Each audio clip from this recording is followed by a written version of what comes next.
Innal hamdalillah nahmaduhu wa nasta'inuhu wa nastaghfiruh wa na'udzu billahi min shururi anfusina wa sayyiati a'malina man yahdihillahu fala mudhillalah wa may yudlil fala hadiyalah. Asyhadu an la ilaha illallah wahdahu la syarikalah wa asyhadu anna Muhammadan 'abduhu wa rasuluh. Ya ayyuhalladzina amanu taqullaha haqqa tuqatih wa la tamutunna illa wa antum muslimun. Ya ayuhan nasu taqu rabbakum alladhi khalaqakum min nafsin wahidah wa khalaqa minha zawjaha wa batha minhuma rijalan katsiran wa nisaa'a wattaqullaha alladhi tasaaluna bihi wal arham innallaha kana 'alaikum raqiba. Ya ayyuhalladzina amanu taqullaha wa qulu qawlan sadida yuslih lakum a'malakum wa yaghfir lakum dhunubakum wa man yuti'illaha wa rasulahu faqad faza fawzan 'azima. Amma ba'd. Fa inna asdaqal hadithi kitabullah wa khairal hadyi hadyu Muhammadin sallallahu alaihi wasallam wa syarrul umuri muhdatsatuha fa inna kulla muhdatsatin bid'ah wa kulla bid'atin dhalalah wa kulla dhalalatin finnar. Alhamdulillah jamaah makan Allah Subhanahu wa taala. Pada kesempatan duha kali ini kita dimudahkan oleh Allah Subhanahu wa taala untuk melangkahkan kaki kita menuju tempat yang mulia, yaitu Masjid Allah Subhanahu wa taala, berkumpul dengan niatan dan tujuan yang mulia, yaitu tafaqquh fid din, mendalami mempelajari agama Allah Subhanahu wa taala, dan insyaallah kita juga berjumpa dengan saudara-saudara yang mulia yang insyaallah mencintai Allah Subhanahu wa taala dan Rasulnya, dan semoga kita dimuliakan oleh Allah Subhanahu wa taala dalam kehidupan dunia kita dan juga akhirat kita. Dan usaha kita pada duha kali ini masuk ke dalam hadis Nabi sallallahu alaihi wasallam, man yuridillahu bi khairan yufaqihu fid din. Barang siapa yang Allah Subhanahu wa taala kehendaki curahkan kebaikan pada seorang hamba, yufaqihu fid din, maka Allah Subhanahu wa taala jadikan hamba tersebut diberikan taufik untuk senantiasa mendalami agama Allah Subhanahu wa taala. Dan semoga juga usaha kita di duha kali ini masuk dalam hadis Nabi sallallahu alaihi wasallam, man salaka tariqan yaltamisu fihi ilman sahalallahu lahu bihi tariqan ilal jannah. Barang siapa menempuh suatu jalan untuk mendapatkan ilmu, maka Allah Subhanahu wa taala mudahkan baginya jalan menuju surga. Hadirin yang dimuliakan Allah Subhanahu wa taala, jamaah rahimani wa rahimakumullah. Sebelum kita membahas catatan kecil yang ada di hadapan antum semuanya, maka pada kesempatan yang pertama kali saya akan membahas dan mengingatkan kembali, ini saya rangkum menjadi 7 asas ketika seorang beramal, ya. Artinya 7 hal ini jangan sampai terlepas pada diri seorang hamba ketika dia beramal, melakukan ketaatan dan beribadah kepada Allah Subhanahu wa taala. Ini adalah perkara penting, ya, yang harus diperhatikan oleh tiap-tiap muslim, ya.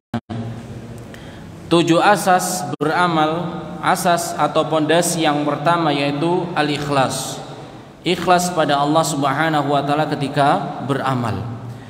Maka kebalikannya, hal yang wajib dihindari oleh seorang muslim tatkala beramal yaitu lawan dari ikhlas tersebut, ya.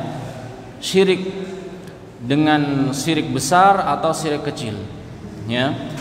Disebutkan dalam hadis yang panjang yang ini sudah masyhur, sering kita dengarkan di khutbah-khutbah atau ceramah-ceramah dan seterusnya, yaitu kisahnya 3 orang di akhirat nanti yang pertama kali diseret oleh Allah Subhanahu wa taala dengan hina masuk ke dalam neraka jahanam, ya. Bukan orang-orang yang ada di luaran yang benci dengan Islam, yang meninggalkan sholat, malas-malasan melakukan ketaatan, tidak, ya. Disebutkan dalam hadis yang panjang tersebut satu kisah, ya. Ada 3 golongan yang nanti diadili pertama kali dan pertama kali dimasukkan ke dalam neraka jahanam, ya. Di sini saya ringkaskan, ya. Yang pertama kali yaitu didatangkan di akhirat nanti orang yang mati syahid, yaitu seorang yang mengikuti medan peperangan, ya, zahirnya berjihad di jalan Allah Subhanahu wa taala, dan dia terbunuh di dalam medan pertempuran tersebut, peperangan tersebut, ya. Ketika di hadapan pada Allah Subhanahu wa taala ditanya, "Fama amilta fiha?" Ya. Apa yang kau lakukan ketika di dunia? Qala, maka dia mengatakan, qataltu fika hatta stusidtu, ya. Aku berperang di jalanmu sampai aku terbunuh, ya, di dalam medan peperangan tersebut, ya. Qala, maka Allah Subhanahu wa taala mengatakan kepadanya, kadzabta walakinnaka qatalta li an yuqal jari'un faqad qil. Orang yang pertama ini ketika dia ditanya, diingatkan oleh Allah Subhanahu wa taala, dulu akhir kehidupanmu adalah mati di medan pertempuran. Apa yang kau lakukan ketika di dunia? Maka orang tersebut mengatakan, aku berperang di jalanmu sampai aku terbunuh di peperangan tersebut. Allah katakan, ya, kadzab, engkau telah berdusta, ya. Engkau melakukan hal tersebut agar kamu disebut oleh manusia sebagai seorang yang pemberani. Faqad qil, ya, kamu sudah mendapat gelaran tersebut, ya, kamu seorang pemberani, kamu seorang pahlawan dan seterusnya, ya. Maka Allah Subhanahu wa taala memerintahkan malaikat, ya, untuk apa, ngeret itu, memasukkan dia ke dalam neraka jahanam yang penuh dengan kehinaan, ya. Kemudian yang kedua, didatangkan orang yang pandai, mahir, ya, baca Al-Quran dan seterusnya. Seperti orang yang pertama, ditanyakan kepada dirinya, apa yang kau lakukan ketika di dunia? Maka dia menjawab, ya, aku membaca Al-Quran, aku mengajarkan Al-Quran, ya, aku menjadi imam di sini, di situ dan seterusnya. Maka Allah Subhanahu wa taala katakan, ya, engkau telah berdusta. Engkau telah berdusta. Engkau melakukan itu semuanya agar engkau disebut oleh manusia sebagai seorang qari, orang yang pandai, mahir membaca Al-Qur'an. Faqad qil, ya, dan kamu sudah mendapatkan gelar tersebut di dunia. Maka Allah Subhanahu wa taala perintahkan malaikat untuk masukkan dia ke dalam neraka jahanam. Kemudian yang ketiga, didatangkan orang yang dia itu ketika di dunia beramal, menginfakkan, ya, harta yang Allah Subhanahu wa taala berikan padanya. Di hadapan Allah Subhanahu wa taala ditanya, apa yang kau lakukan ketika di dunia? Maka dia katakan, aku pergunakan hartaku untuk membangun masjid, membangun madrasah, membebaskan wakaf ini dan itu dan seterusnya, ya. Maka Allah Subhanahu wa taala katakan, engkau telah berdusta, ya, engkau telah berdusta. Engkau melakukan itu semuanya agar disebut sebagai orang yang dermawan, ya, atau gelar-gelar dunia yang lainnya, dan engkau telah mendapatkannya.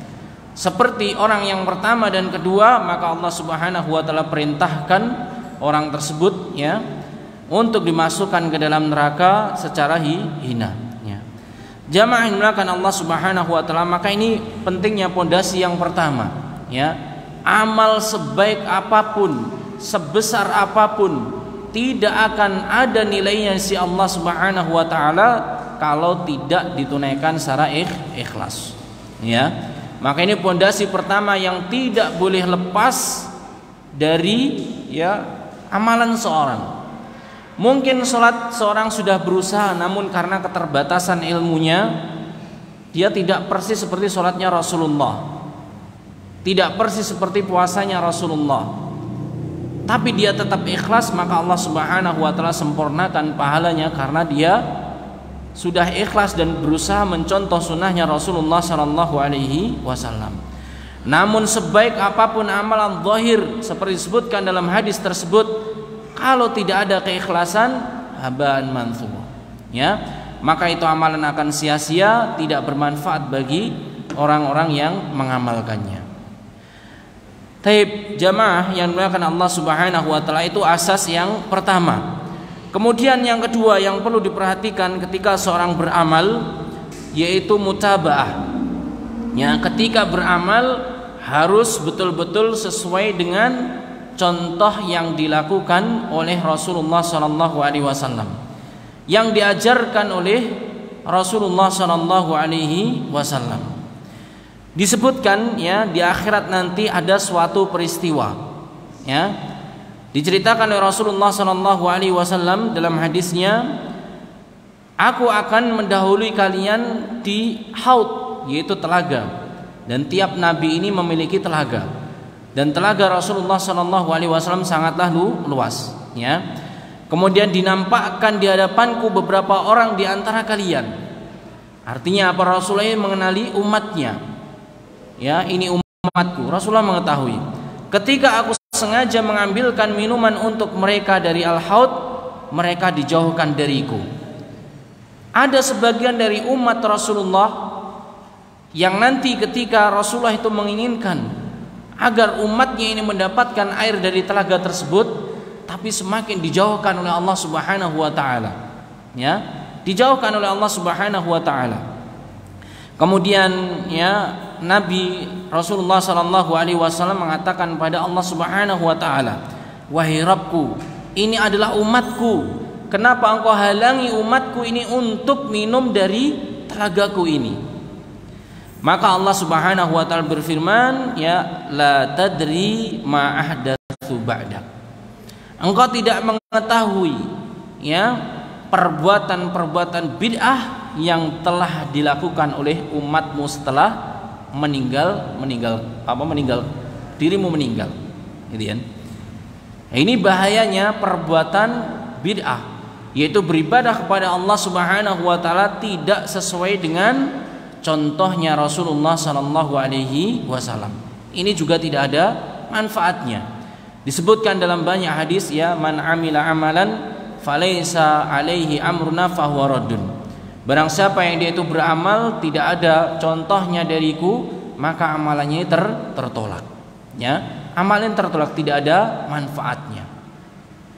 Taib jamaah makan Allah Subhanahu wa taala, itu pondasi yang kedua yang harus kita perhatikan tatkala kita itu beramal. Setelah ikhlas kita harus apa? Mutabaah. Ya.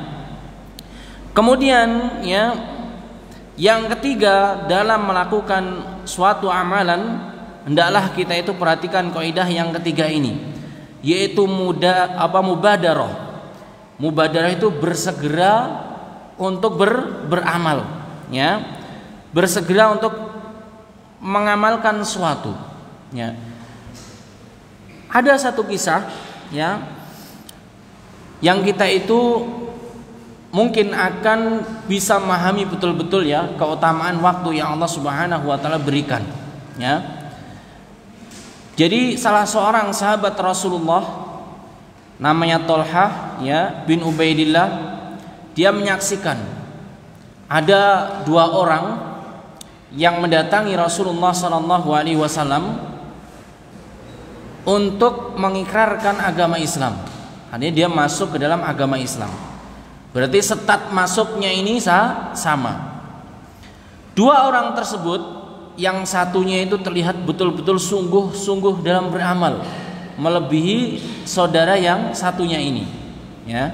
Salatnya rajin, puasanya rajin, dan kebaikan-kebaikan yang lainnya ini dilakukan lebih daripada saudara yang satunya. Sampai suatu kali ikut juga ya bersama Rasulullah di dalam medan jihad. Ya.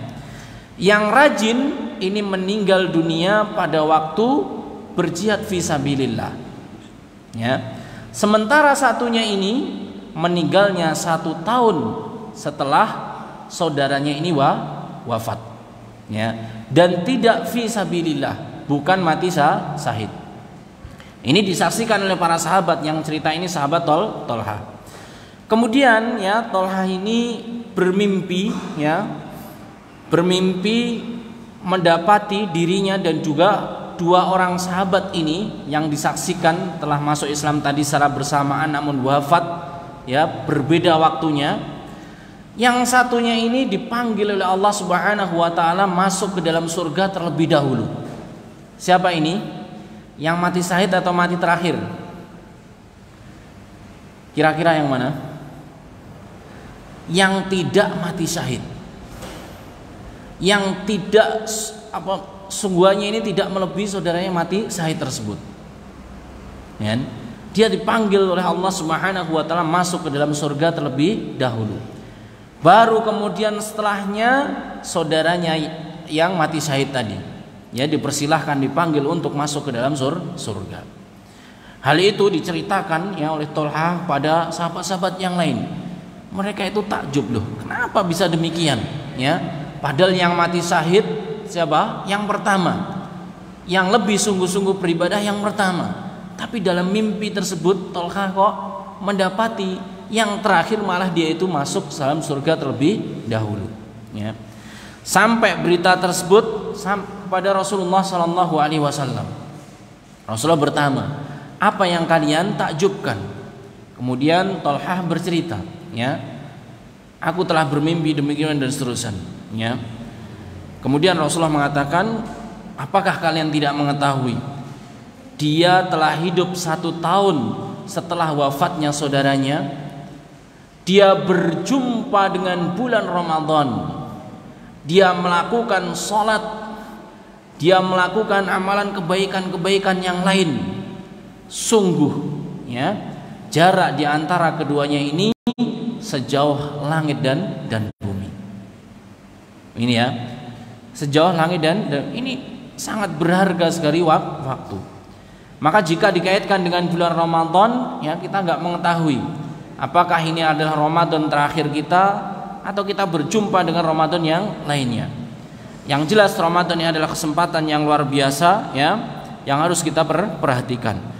Jadi ketika beramal kita itu harus mubadarah, bersegera, ya. Boleh jadi kita berkesempatan ketika saat ini, tapi kita tidak berkesempatan di waktu yang selanjutnya, ya. Maka harus bersegera. Ini poin yang ketiga. Ketika dihadapkan suatu amalan, di antara asas kita yaitu bersegera menunaikan amalan tersebut, ya. Jamaah ilmakan Allah Subhanahu wa taala, ini bisa kita saksikan secara langsung, ya, di negeri Saudi, ya, ketika misalkan sholat 5 waktu, ya, apa yang terjadi? Masjidil Haram, Masjid Nabawi, ketika adzan ini berkumandang, toko-toko ini ditutup semuanya, ya, toko-toko ditutup semuanya berdatangan menuju masjid untuk menunaikan sholat, ya. Dan orang Saudi ini pernah juga diceritakan oleh Ustaz Firanda, ya, mereka itu kalau urusan kerja itu ya santai-santai, ya. Kami dulu di Ma'ad di Libya juga demikian, ya, ngurusi izin aja, ya, misalkan, ya, mau izin ya izin nggak masuk gitu, ya, misalkan, ya, izin nggak masuk kuliah, ini berbulu, kita lagi serius, mereka santai-santai aja gitu, kan. Terus di teman-teman mungkin yang pernah umroh atau haji, di imigrasi kan juga demikian. Terus ya Pak Sada, yang nunggu ini wah panjang antriannya, nggak cuman ratusan, mungkin ribuan itu, ya, tapi mereka ketawa-ketawa dan seterusnya, itu santai sekali dalam urusan dunia ini. Tapi kalau sudah adzan itu berkumandang, mereka bersegera menuju masjidnya Allah Subhanahu wa taala. Apa yang terjadi? Keberkahan, ya, keberkahan. Gak ada di sana itu pohon pisang, tapi kita dapati pisang yang terbaik. Gak ada pohon apel, kita dapati buah apel yang terbaik dan seterusnya, ya. Sampai ada tebu, ya Mas, di sana itu ada es tebu, ya. Pernah saya tanya, Pak, ini tebunya dari mana gitu kan? Kalau Jakarta sini dari Kediri semua, ini saya pikir dari India, ya. Ternyata dia bilang dari Mesir, ya. Nggak ada di sana pohon orang tebang, orang kepras, itu nggak ada ya. Tapi apa, Allah kirimkan ya keberkahan yang ada di bumi ini, di negeri Saudi. Taib, itu asas yang ketiga, mubadarah. Kita harus bersegera tatkala dihadapkan suatu amalan. Boleh jadi ini adalah kesempatan kita ya, yang Allah Subhanahu wa taala tidak berikan nanti pada kesempatan berikutnya ya. Pada kesempatan berikutnya, yang muda-muda nanti gak akan muda lagi, akan tua. Yang tua-tua nanti juga akan meninggal dunia. Maka gak ada penyesalan. Kondisi apapun sekarang kita bersegera untuk menunaikan ketaatan pada Allah Subhanahu wa taala. Kemudian asas yang keempat yang perlu kita perhatikan tatkala beramal, yaitu mudawamah. Mudawamah itu artinya adalah terus menerus ketika seorang itu beramal ya. Meskipun itu sedikit, kalau ditunaikan secara terus menerus ini lebih baik ya, daripada dia itu beramal banyak namun setelahnya itu terputus ya. Dan ciri diantara amalan yang dicintai oleh Allah Subhanahu wa taala adalah amalan yang ditunaikan secara terus menerus. Sebagaimana disebutkan oleh Nabi SAW dalam hadisnya, ahabbul a'mali ilallah adwamuha wa in qalla ya. Amalan yang paling dicintai oleh Allah adalah amalan yang ditunaikan secara terus menerus, adwamuha wa in qalla, meskipun amalan tersebut adalah sedikit ya. Sehari misalkan 2 halaman sampai setengah juz ya, atau 1 juz misalkan baca Al-Quran, ini lebih baik daripada waktu bulan Ramadan dia khatam 2 kali misalnya ya. Maka yang cuman 1/4 juz atau bahkan cuman 3 halaman tapi terus menerus, ini ahabbu ilallah, ini lebih cintai oleh Allah Subhanahu wa taala daripada amalan yang terputus ya. Dan Nabi SAW juga pernah mencela ya seorang sahabatnya yang dia dulu rajin beribadah kemudian meninggalkannya. Ya Abdullah, la takun misla fulan ya, kana yusallil lail thumma tarak. Wahai Abdullah, janganlah kamu seperti si fulan. Dulunya dia itu rajin menunaikan sholat lail kemudian meninggalkannya ya. Nah ini yang terjadi dimanapun kalau dikaitkan dengan bulan Ramadan. Biasanya yang rame kapan tarawihnya? Di awal-awal ya, di awal-awal. Setelah itu bagaimana? Mulai sepi ya. Nanti rame lagi ya, menuju hari raya ya. Maka ini tanda bahwasanya dia itu tidak istiqomah di dalam beramal dan tidak lebih dicintai daripada orang yang istiqomah tadi ya. Maka mudawamah ini adalah asas yang penting untuk dilakukan. Kemudian yang kelima, asas yang kelima yang perlu diperhatikan yaitu mutawadhi'ah. Seorang itu harus tawadhu ya ketika beramal tersebut. Jangan sampai ketika beramal malah mendatangkan kesombongan. Ini penyakit iblis ya. Ana khairun minhu, khalaqtani min nar wa khalaqtahu min tin. Iblis ketika ditanya, kenapa kamu itu tidak mau menunaikan perintahku bersujud pada Adam? Iblis mengatakan, ana khairun minhu. Aku itu lebih baik daripada Adam ya. Khalaqtani min nar, engkau telah menciptakan aku dari neraka api ya, dan Adam engkau ciptakan dari tanah ya. Jadi ini pokok juga harus diperhatikan oleh orang yang beramal. Jangan sampai ketika beramal tersebut menimbulkan ujub dan juga kesombongan. La yadkhulul jannata man kana fi qalbihi mithqalu dzarratin min kibrin. Rasulullah mengatakan tidak akan masuk ke dalam surga seseorang yang di dalam hatinya itu kemasukan sebiji sawi kesombongan. Kemudian qala rajul, seorang dari sahabat bertanya, ya Rasulullah, inna ahadan yuhibbu an yakuna thawbuhu hasanan wa na'luhu hasanatan. Wahai Rasulullah, sesungguhnya ada salah seorang dari kami itu yang suka kalau bajunya itu bagus-bagus, sandalnya juga yang baik-baik ya. Maka Rasulullah katakan, innallaha jamilun yuhibbul jamal. Allah itu maha indah dan suka yang indah-indah. Jadi pakaian yang indah, yang harum ini dicintai oleh Allah Subhanahu wa taala.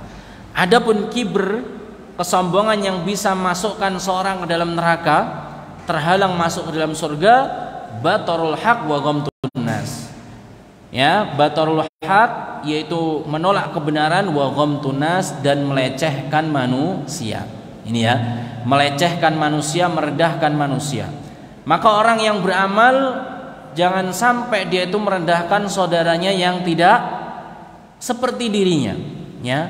Akan tapi yang tepat adalah diajak untuk melakukan kebaikan seperti dirinya dan didoakan agar dia itu mendapatkan taufik, ya, agar bisa beribadah seperti dirinya. Ya. Disebutkan oleh Ibnu Qayyim rahimahullah taala, ya, kondisi orang di pagi hari menyesal karena tidak melakukan sholat lail lebih baik daripada kondisi seorang yang dia itu sholat lail namun merasa lebih baik daripada saudara yang lainnya. Ini ya. Maka ini termasuk asas yang sangat penting ketika beramal, yaitu mutawadhi'ah, ya. Hendaklah kita itu bertawadhu, ya. Bertawadhu, jangan sampai kita itu meninggikan diri dari saudara-saudara yang lainnya. Kemudian asas yang nomor 6 yang perlu diperhatikan oleh seorang muslim tatkala beribadah kepada Allah, yaitu muhasabah, ya, introspeksi diri, introspeksi amalnya, ya. Karena tidak semua amalan nanti mendapatkan seperti janji yang dijanjikan oleh Allah dalam Al-Qur'an atau hadisnya Rasulullah sallallahu alaihi wasallam, ya. Al-Imam Ibnu Katsir rahimahullah taala ketika menafsirkan, ya, firman Allah Subhanahu wa taala, amilatun nasibah tasla naron hamiyah. Amilatun nasibah, di dunia banyak orang yang susah payah mengeluarkan tenaga, mengeluarkan waktu, mengeluarkan harta, amilah untuk beramal, bersusah-susah beramal. Tasla naron hamiyah, di akhirat dia masukkan ke dalam neraka. Karena apa? Disebutkan oleh beliau rahimahullahu taala, ya, seorang menyangka telah beramal banyak dan merasakan kepayahan, malah pada hari kiamat ia masuk neraka yang amat panas. Ya, dia sudah menyangka, mengira melakukan amalan yang terbaik. Maka ini butuhnya muhasabah, ya. Apakah aku sudah ikhlas? Apakah sudah sesuai dengan contoh Rasulullah dan seterusnya? Ini yang dimaksud dengan muhasabah tersebut. Ini asas yang nomor 6, ya. Kemudian asas yang terakhir, yang nomor 7 yang hendaknya diperhatikan oleh seorang ketika beramal, yaitu ad-du'a, ya. Yaitu apa? Berdoa, ya. Ini harus diperhatikan. Berdoa sebelum dia itu beramal, yaitu beristi'anah. Allah Subhanahu wa taala menyebutkan, iyyaka na'budu wa iyyaka nasta'in. Hanya kepadamulah aku beribadah dan hanya kepadamulah aku memohon pertolongan, ya. Disebutkan oleh para ulama ahli tafsir, kenapa setelah ibadah digandengkan dengan isti'anah? Padahal isti'anah ini juga bagian dari ibadah, ya. Mohon pertolongan pada Allah ini termasuk bagian ibadah, tapi kenapa disebutkan setelah kata ibadah itu sendiri dikhususkan, ya? Mereka para tafsir mengatakan seseorang itu tidak mampu melakukan ibadah secara sempurna kecuali atas pertolongan Allah Subhanahu wa taala. Ini, ya. Maka perlu diperhatikan ketika beribadah pada Allah, sebelumnya itu kita memohon pada Allah diberikan taufik untuk bisa mengamalkan ibadah yang ingin kita lakukan. Kemudian setelahnya kita berdoa kepada Allah, kekurangan-kekurangan di ibadah kita dimaafkan oleh Allah, ya, dan pahalanya disempurnakan, diterima, dan pahalanya disempurnakan oleh Allah Subhanahu wa taala, ya.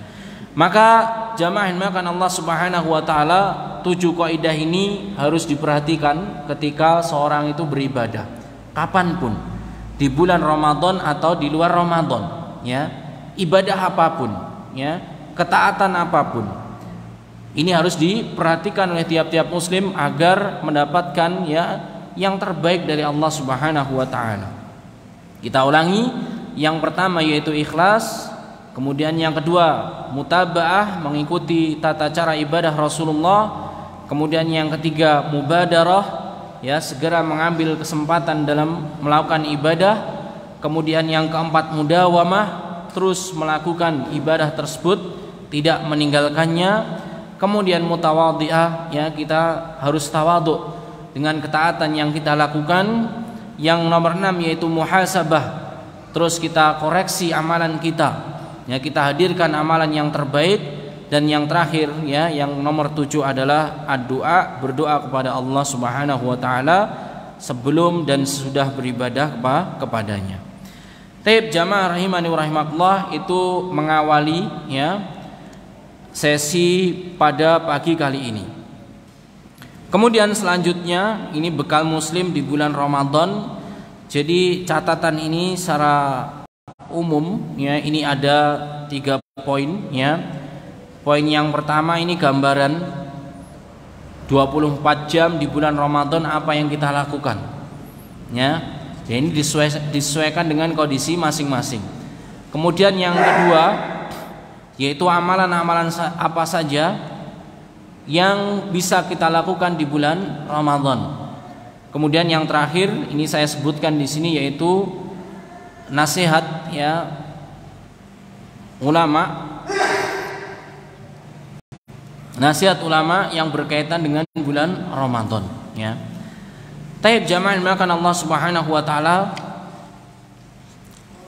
yang terjadi mungkin pada diri kita atau kita pernah mengalaminya di awal Ramadan atau sebelum Ramadan, pasti kita itu semangat, ya, berazam Ramadan ini harus khatam minimal sekali atau 2 kali. Ramadan ini tarawihnya tidak boleh ada yang ditinggalkan, nggak boleh bolong. Ramadan ini tiap hari saya harus sedekah dan seterusnya, ya. Ini awal-awal atau sebelum Ramadan. Tapi apa yang terjadi? Godaan dari luar maupun dari dalam, ya, keinginan untuk rohah, keinginan untuk ini itu dan seterusnya, terkadang baru tersadarkan di akhir Ramadan, ya.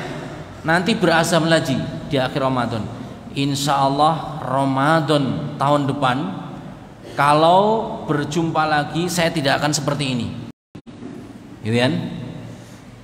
Nanti ketemu lagi mirip, kisahnya itu terus berulang seperti itu, ya.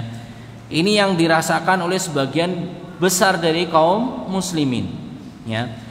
Maka nasihat para ulama, sebenarnya Ramadan itu tempatnya panen. Ramadan tempatnya panen. Jadi 2 bulan sebelumnya ini sudah mulai menanam, ya. Sudah mulai menanam. Sya'ban ini sudah mulai tumbuh merawat. Ramadan tinggal panennya. Melakukan puasa mudah, baca Al-Quran mudah, sholat lail mudah, bersedekah mudah dan seterusnya, ya. Seharusnya demikian. Tapi kalau tidak demikian, tadi resepnya tadi 7 resep tadi harus diamalkan, ya. Kita mendekatkan diri kepada Allah, beristi'anah, semoga diberikan taufik bisa menunaikan Ramadan tahun ini yang kita jumpai ini adalah Ramadan yang terbaik, ya. Taib. Oleh sebab itu perlu adanya kita bekal, ya. Bagaimana agar betul-betul Ramadan yang kita lalui ini 24 jam berisi hal-hal yang bermanfaat, yang bisa mendatangkan pahala si Allah Subhanahu wa taala, ya. Ada sebagian dari kaum muslimin yang dia itu salah memahami, ya, bahwasanya kalau Ramadan itu hanya diisi ibadah-ibadah yang kita kenal sebagai ibadah. Contohnya apa? Ya puasa, bersedekah, terus kemudian sholat tarawih, kemudian apalagi baca Al-Quran. Sisanya ini bukan ibadah. Nah, ini harus kita luruskan juga. Berdasarkan apa yang disebutkan oleh Syekhul Islam Taimiyah rahimahullah, beliau mengatakan al-ibadatu ismun jami'un lima yuhibbuhullah wa yardah min aqwalin wa af'alin adh-dhahirah wal batinah. Jadi kita itu bisa beribadah 24 jam kalau kita menggunakan apa yang disebutkan oleh Syekhul Islam Taimiyah ini. Ibadah itu segala sesuatu, ya, mencakup apa? Hal-hal yang dicintai dan diridhoi oleh Allah Subhanahu wa taala. Baik itu perkataan atau perbuatan yang zahir maupun yang batin, ya. Maka berdasarkan definisi ini, ya, seorang tatkala dia itu masak misalkan, ya, ummahat, ibu-ibu masak, ini kira-kira ibadah atau bukan? Mungkin sebagian ummahat atau sebagian kita menganggap ya biasa aja namanya masak gitu ya. Ini ibadah jamaah yang dimuliakan Allah Subhanahu wa taala. Karena dia itu dicintai dan diridhoi oleh Allah. Perbuatan yang zahir. Tidur ini juga ibadah. Ya, misalkan dia itu tidur siang, niatnya nanti agar di malam hari dia bisa menunaikan sholat tarawih secara sempurna, gitu kan? Ini juga termasuk bagian dari ibadah. Bekerja mencari nafkah ini juga termasuk ibadah. Maka ruang ibadah ini sangat luas sekali, jangan disempitkan, ya, jangan disempitkan. Jangan disempitkan. Maka kalau disempitkan, seorang itu hanya duduk di masjid saja. Padahal aktivitas apapun kalau itu dicintai dan diridhoi oleh Allah Subhanahu wa taala, itu adalah bagian dari ibadah. Kemudian jamaah makan Allah Subhanahu wa taala, ibadah juga tidak hanya terletak di waktu-waktu sholat 5 waktu. Ya. Maka perkataan sebentar saya ibadah dulu, gitu kan? Di waktu misalkan waktu sholat, maka sebenarnya ini seakan-akan di waktu lain itu bukan waktu ibadah. Ini keliru juga. 24 jam ini juga termasuk waktu-waktu kita beribadah. Nah, ini ada 2 poin yang kita sebutkan tadi, ya. Pengertian ibadah ini harus kita pahami. Segala sesuatu yang penting itu bukan kemaksiatan. Kalau kita niatkan kebaikan, ini adalah ibadah karena dicintai dan diridhoi oleh Allah.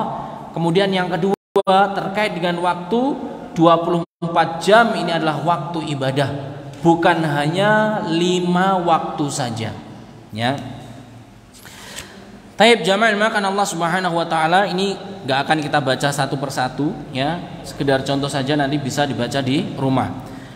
Halaman 12 itu saya sebutkan kegiatan bangun tidur, ya. Bangun tidur itu ada sunah-sunahnya, ya. Di antara sunnahnya kita harus meniatkan bersegera, ya, untuk bangun.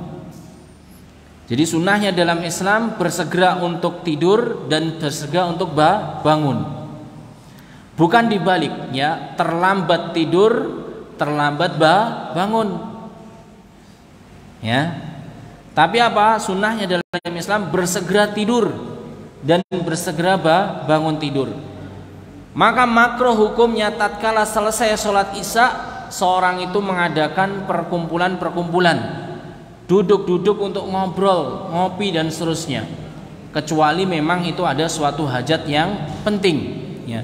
Tapi kalau itu jadi suatu kebiasaan yang tidak ada hajatnya, tidak ada manfaatnya, ini adalah perbuatan makruh, ya. Maka setelah sholat isya menunaikan apalah yang penting, ya, menyelesaikan muhasabah, kemudian dia bersegera untuk tidur. Nah, kalau bersegera tidur nanti juga akan segera bangun, ya.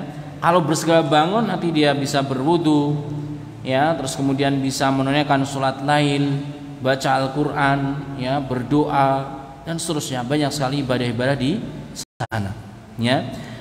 Dan termasuk ciri orang yang soleh disebutkan oleh Rasulullah, sholatul lail da'bus sholihin, ya. Tanda-tanda orang soleh dari zaman dahulu sampai zaman sekarang adalah sholat lail, ya, sholat lail.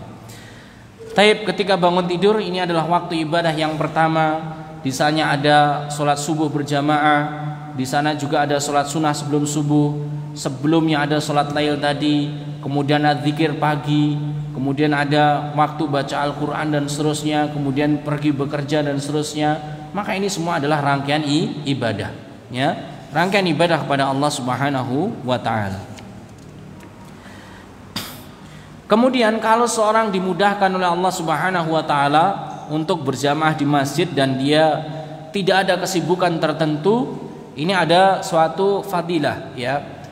Ketika ada seorang yang dia itu sholat subuh berjamaah, kemudian dia berdiam diri di masjid tersebut, mungkin baca Al-Quran, berzikir dan seterusnya, ya, mengerjakan hal yang bermanfaat.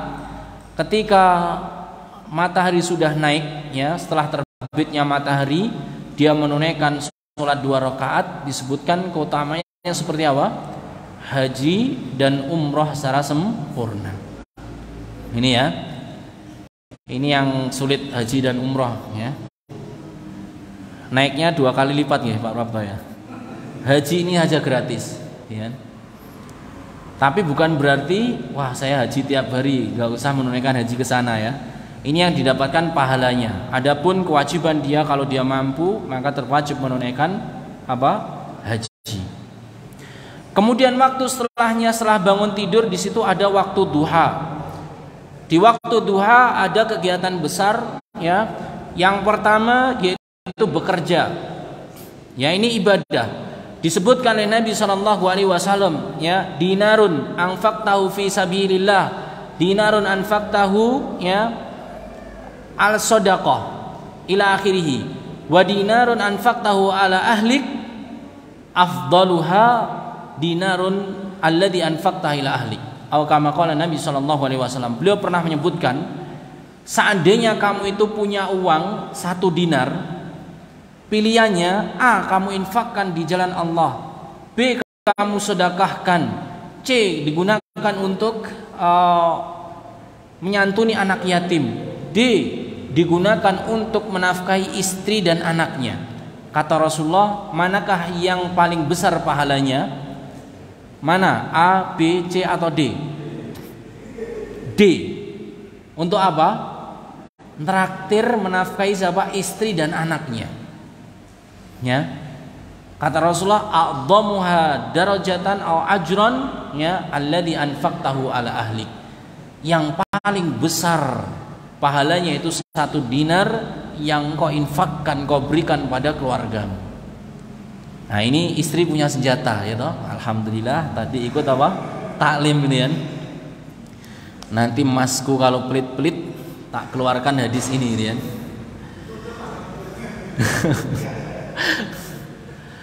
Enggak, ini bukan motivasi istri untuk minta-minta, tapi motivasi suami untuk apa? Rajin mencari nafkah. Ya, karena ini Masya Allah, 1 dinar saja yang diberikan pada keluarganya, ini melebihi 1 dinar yang diberikan di jalan Allah, sedekah, dan juga diberikan pada yatim, ya. Juga ada ibadah yang lain, sholat duha, ya. Sholat duha ini keutamaan disebutkan. Jadi anggota tubuh kita ini ada 300 lebih apa? Sendi, gitu kan? Maka takbir ini adalah sedekah, tasbih ini adalah sedekah, tahlil itu adalah sedekah. Yang itu untuk membebaskan apa? Kewajiban atau anjuran untuk bersedekah setiap sendi tersebut. Dan itu bisa tercover dengan apa? 2 rakaat sholat duha, gitu kan? Yang lagi tipis ini sedekah lagi 2 rakaat, ya, di tengah-tengah kita bekerja ini bisa insya Allah, ya, bisa semua insya Allah, ya. Guru ada waktu istirahat, nah itu digunakan untuk berwudu sholat duha. Karyawan izin sebentar atau waktu istirahat ini juga bisa untuk sholat duha. Saya yakin profesi apapun ini bisa, ya. Yang nggak bisa siapa? Yang nggak ada niatan, ya, nggak ada niatan. Selanjutnya, waktu selanjutnya yang penting yaitu waktu duhur, ya. Waktu duhur ini yang perlu kita perhatikan, sholat jamaah, ya. Sholat jamaah ini para ulama berselisih. Jumhur mengatakan sunnah muakkadah, ya, sunnah yang sangat dianjurkan. Sebagian para ulama mengatakan ini adalah wajib, ya, karena Rasulullah itu pernah betul-betul menginginkan ya umatnya ini berjamaah, kalau tidak rumahnya ini akan dibakar. Ya. Juga kisahnya siapa? Sahabat Rasulullah yang dia itu buta kemudian diperintahkan untuk mendatangi masjid. Ya. Terlepas dari khilafnya para ulama, seandainya kita itu betul-betul mampu, jangan sampai kita itu meninggalkan sholat berjamaah. Apalagi keutamaan yang disebutkan oleh Rasulullah, sholatul jamaah ya afdal min sholati ahadikum au minal faddi bisittina au bisab'ina darajah. Sab'in wasittina isrina darajah, ya. Jadi sholat berjamaah itu lebih utama daripada sholat sendirian. Berapa? Disebutkan ada yang 26, ada yang 27 derajat, ya. Luar biasa. Maka kalau tidak ada alasan, jangan sampai kita itu meninggalkan sholat jamaah. Dan beda ya sholat sendirian dengan sholat berjamaah. Terus ya, kalau sholat berjamaah di masjid, insya Allah sholat sunnahnya pasti gak ketinggalan. Bukan karena pengen dilihat yang lain, tapi ada semangat di situ, ada semangat, ada waktu di situ, ada kesempatan. Kalau di rumah, saya yakin gimana yang terjadi? Hanya sholat wajibnya itu pun juga agak patah sedikit gitu ya. Yang penting sah gitu kan. Rata-rata demikian. Ya, tapi kalau di masjid, masya Allah, keutamanya luar biasa. Kita juga melakukan ibadah yang lainnya. Apalagi ketika bulan Ramadan dikesempatkan, ya 1,5 jam sebelum adzan misalkan datang ke masjid baca Al-Quran. Nanti setengah jam setelah sholat jangan pulang dahulu, baca Al-Quran lagi. Insya Allah ini akan diberikan waktu yang sangat berkah, ya. Kemudian termasuk yang terpenting, ini tidak hanya di Ramadan, di luar Ramadan juga hendaklah seorang itu tidur siang. Ini merupakan sunnah dari Rasulullah SAW. Bisa ketika sebelum sholat duhur beberapa waktu, ya, bukan jam 6 loh ya. Ini tidur pagi kalau jam 6 ya. Tidur siang. Jadi mungkin kalau dulu jam 12 dia jam 11. Kemudian istirahat, ditidurkan. Atau setelah sholat duhur diistirahatkan dari aktivitas. Kalau bisa tidur. Ini termasuk sunnah dari siapa? Rasulullah SAW. Ini menyelisih perbuatannya syaitan. Yang syaitan itu tidak tidur siang. Mas Samad,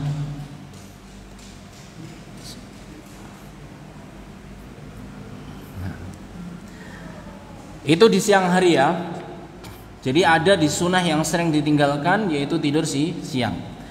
Ustadz Hakim ya, Abdul Hakim Abdad, beliau pernah bercerita ya, ketika beliau kajian di Jepang, beliau ketahui jadi budayanya orang Jepang pekerja ketika siang hari ini diperintahkan untuk istirahat siang. Ya, ada yang tidur dan seterusnya. Karena apa? Setelah diteliti ternyata lebih produktif setelahnya. Ya, setelahnya lebih produktif. Antum kalau tidur siang, insya Allah nanti sampai isya itu terang gitu ya, lampunya ini ya, matanya terang, kepalanya juga enteng. Tapi kalau full gak sampai istirahat siang atau tidur siang, maghrib ini apa yang terjadi? Kliang-kliang. Pengennya sholatnya di jamaah aja ya. Karena apa? Seperti itu diantara hikmahnya. Ya. Maka kalau kita misalkan dirikan lembaga pendidikan yang sampai full day atau misalkan pesantren dan seterusnya, maka wajib ya ini ada istirahat siang. Kalau bisa tidur, kalau tidak yang penting tidak beraktivitas. Ya. Ini sunnah yang Rasulullah SAW mengajarkan. Kemudian sore hari jamaah makan Allah Subhanahu Wa Taala, di situ juga banyak kebaikan sekali. Ya, seorang selepas kerja bertemu dengan keluarganya, ya bisa diajarkan keluarganya Al-Quran, diajarkan kebaikan-kebaikan dari agama ini dan seterusnya, atau aktivitas-aktivitas yang lainnya, membaca Al-Quran, berzikir, ya ini termasuk juga bagian ibadah yang letaknya di waktu sore hari. Di kebiasaan kita, terutama di bulan Ramadan, ada istilah apa? Apa Mas? Jalan-jalan di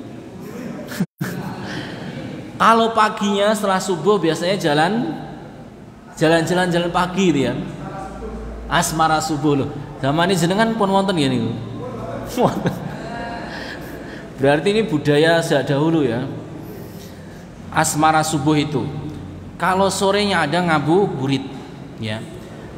Ini kalau bisa mengantarkan pada kemaksiatan tinggalkan ya. Kalau memang sudah biasa nggak Ramadan dan seterusnya memang dia olahraga sepedaan ya Pak Ahmad, sepedaan ya, bulu tangkis, jalan kaki dan teruskan, nggak jadi masalah gitu kan. Di sore hari juga demikian, nggak perlu ada kegiatan-kegiatan keliling, digunakan aja untuk baca Al-Quran kecuali memang ada hajat tertentu ya. Mungkin dia bagikan iftar, mungkin dia ngajarkan ilmu di TPA atau di mana, mungkin menghadiri majelis taklim dan seterusnya, maka silahkan ya. Tapi jangan digunakan untuk hal-hal yang tidak ada manfaatnya ya. Terus kemudian ketika waktu berbuka, insya Allah ini sudah paham ya, menunaikan sunnah-sunnah ketika berbuka. Urutannya demikian jamaah ya, sunnahnya itu ketika dengar azan maka bersegera untuk berbuka ya. Ini dicintai oleh Allah Subhanahu wa taala dan ini seseorang tercatat dalam kebaikan yang penuh ya. Apa yang dilakukan pertama, bisa makan kurma yang basah atau disebut rutop. Bukan kurma kering dicelupkan air loh ya. Kurma basah yang warnanya kuning-kuning itu masih segar. Itu kalau ada. Kalau tidak ada, kurma biasa yang sering kita jumpai ini. Kalau nggak ada, air putih ya. Kemudian makan beberapa potong hidangan kue dan seterusnya, silahkan. Setelah itu bersegera untuk sholat berjamaah ya. Setelah selesai kemudian baru dia makan yang berat tadi gitu ya. Karena yang namanya makan yang sudah selesai sholat itu nggak ada batasnya, betul ya. Maka ini cara, misalkan nanti ada buka bersama ya, caranya seperti itu. Kalau azan segera nanti kurmanya dibagikan untuk dikonsumsi, minum air. Setelah itu bersegera untuk menunaikan sholat berjamaah. Setelahnya baru kemudian dia menyantap hidangan yang lainnya. Ya, di rumah juga demikian. Ya, di rumah juga seperti itu. Terus kemudian di sini saya sebutkan nomor 3 ya, catatan halaman 21. Dilarang berlebihan dalam sajian berbuka ya, sampai membuang makanan dan minuman. Ini kalau di Kediri dulu namanya itu puo-puo. Di sini sama enggak? Puo-puo itu seakan-akan semuanya nanti dimasukkan ya. Minumannya ada air dingin, air manis, apalagi jus, panas, lian 4. Nanti makanan ringannya ada gorengan, itu sudah berapa jenis, ada rebusan mungkin berapa jenis dan seterusnya. Maka yang demikian tersebut ini termasuk tidak baik ya, tidak baik. Hendaklah seorang perhatikan hal tersebut, jangan sampai ada yang dibuang ya. Ini nikmat Allah Subhanahu wa taala. Pernah Abu Bakar As-Siddiq radhiyallahu taala anhu bersama Umar dan sahabat yang lain, di hadapannya ini ada air dan kurma ya. Kemudian beliau menangis. Kemudian ditanyakan oleh para sahabatnya, kenapa engkau demikian? Maka Abu Bakar mengatakan, latus alunna yauma idin anin naim. Kamu akan ditanya ya pada hari nanti, yaitu hari kiamat, tentang nikmat ini. Apa yang ada di hadapannya? Air dan kurma. Bagaimana kita meja ini full dan seterusnya. Latus alunna yauma idin anin naim, latus alunna yauma idin anin naim ya. Pernah juga sahabat yang lain, Abu Dzar radhiyallahu taala anhu, ketika dibacakan ayat tentang pertanggungjawaban kenikmatan, beliau menangis sejadi-jadinya, sehingga para sahabat itu menyangka di rumahnya ini banyak sekali harta ya, yang disimpan oleh Abu Dzar. Faida, maka ketika para sahabatnya mengetahui di rumahnya itu dicek gak ada sesuatu, hanya ada beberapa sendok dan piring saja, terheran-heran ya. Ini para sahabat dahulu. Maka perlu diperhatikan ya, jangan sampai kita itu membuang makanan. Hal ini termasuk perbuatan tercela ya, dicela oleh Allah, karena ini termasuk perbuatan mubadzir ya. Dan mubadzir ini hukumnya haram ya, haram hukumnya. maka wajiban kita untuk menghindari hal tersebut. Kemudian di malam hari sholat isya dan tarawih, ya, sholat isya dan tarawih diusahakan, ya, pilih masjid-masjid yang bisa menunaikan sholat dengan khusyuk, dengan tumakninah, ya. Ada satu kisah terjadi pada zaman Rasulullah, seorang laki-laki yang dia itu masuk masjid Nabi, ya, dia sholat dengan cepat. Kemudian Rasulullah mengatakan, "Sholli fa innaka lam tusolli." Sholat lagi, kamu itu belum sholat. Padahal tadi sudah sholat atau belum? Sudah.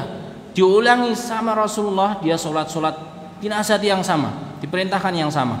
Sampai yang ketiga, ya, laki-laki tersebut mengatakan, "Wahai Rasulullah, aku tidak mengetahui sholat kecuali seperti ini." Maka Rasulullah mengatakan, ya, sholat itu hendaklah setelah takbir kamu baca ini, ya, dengan tumakninah, kemudian rukuk dengan tumakninah dan seterusnya. Maka para ulama menyebutkan tumakninah ini adalah bagian dari rukun sholat. Pilih masjid yang tumakninah, pilihan yang enggak cepet gitu kan, karena beredar di video dan ini memang betul ada, ya, 21 atau 26 rakaat berapa menit? 7 menit. Bayangkan, ya, 7 menit. Baca Al-Fatihahnya gimana itu?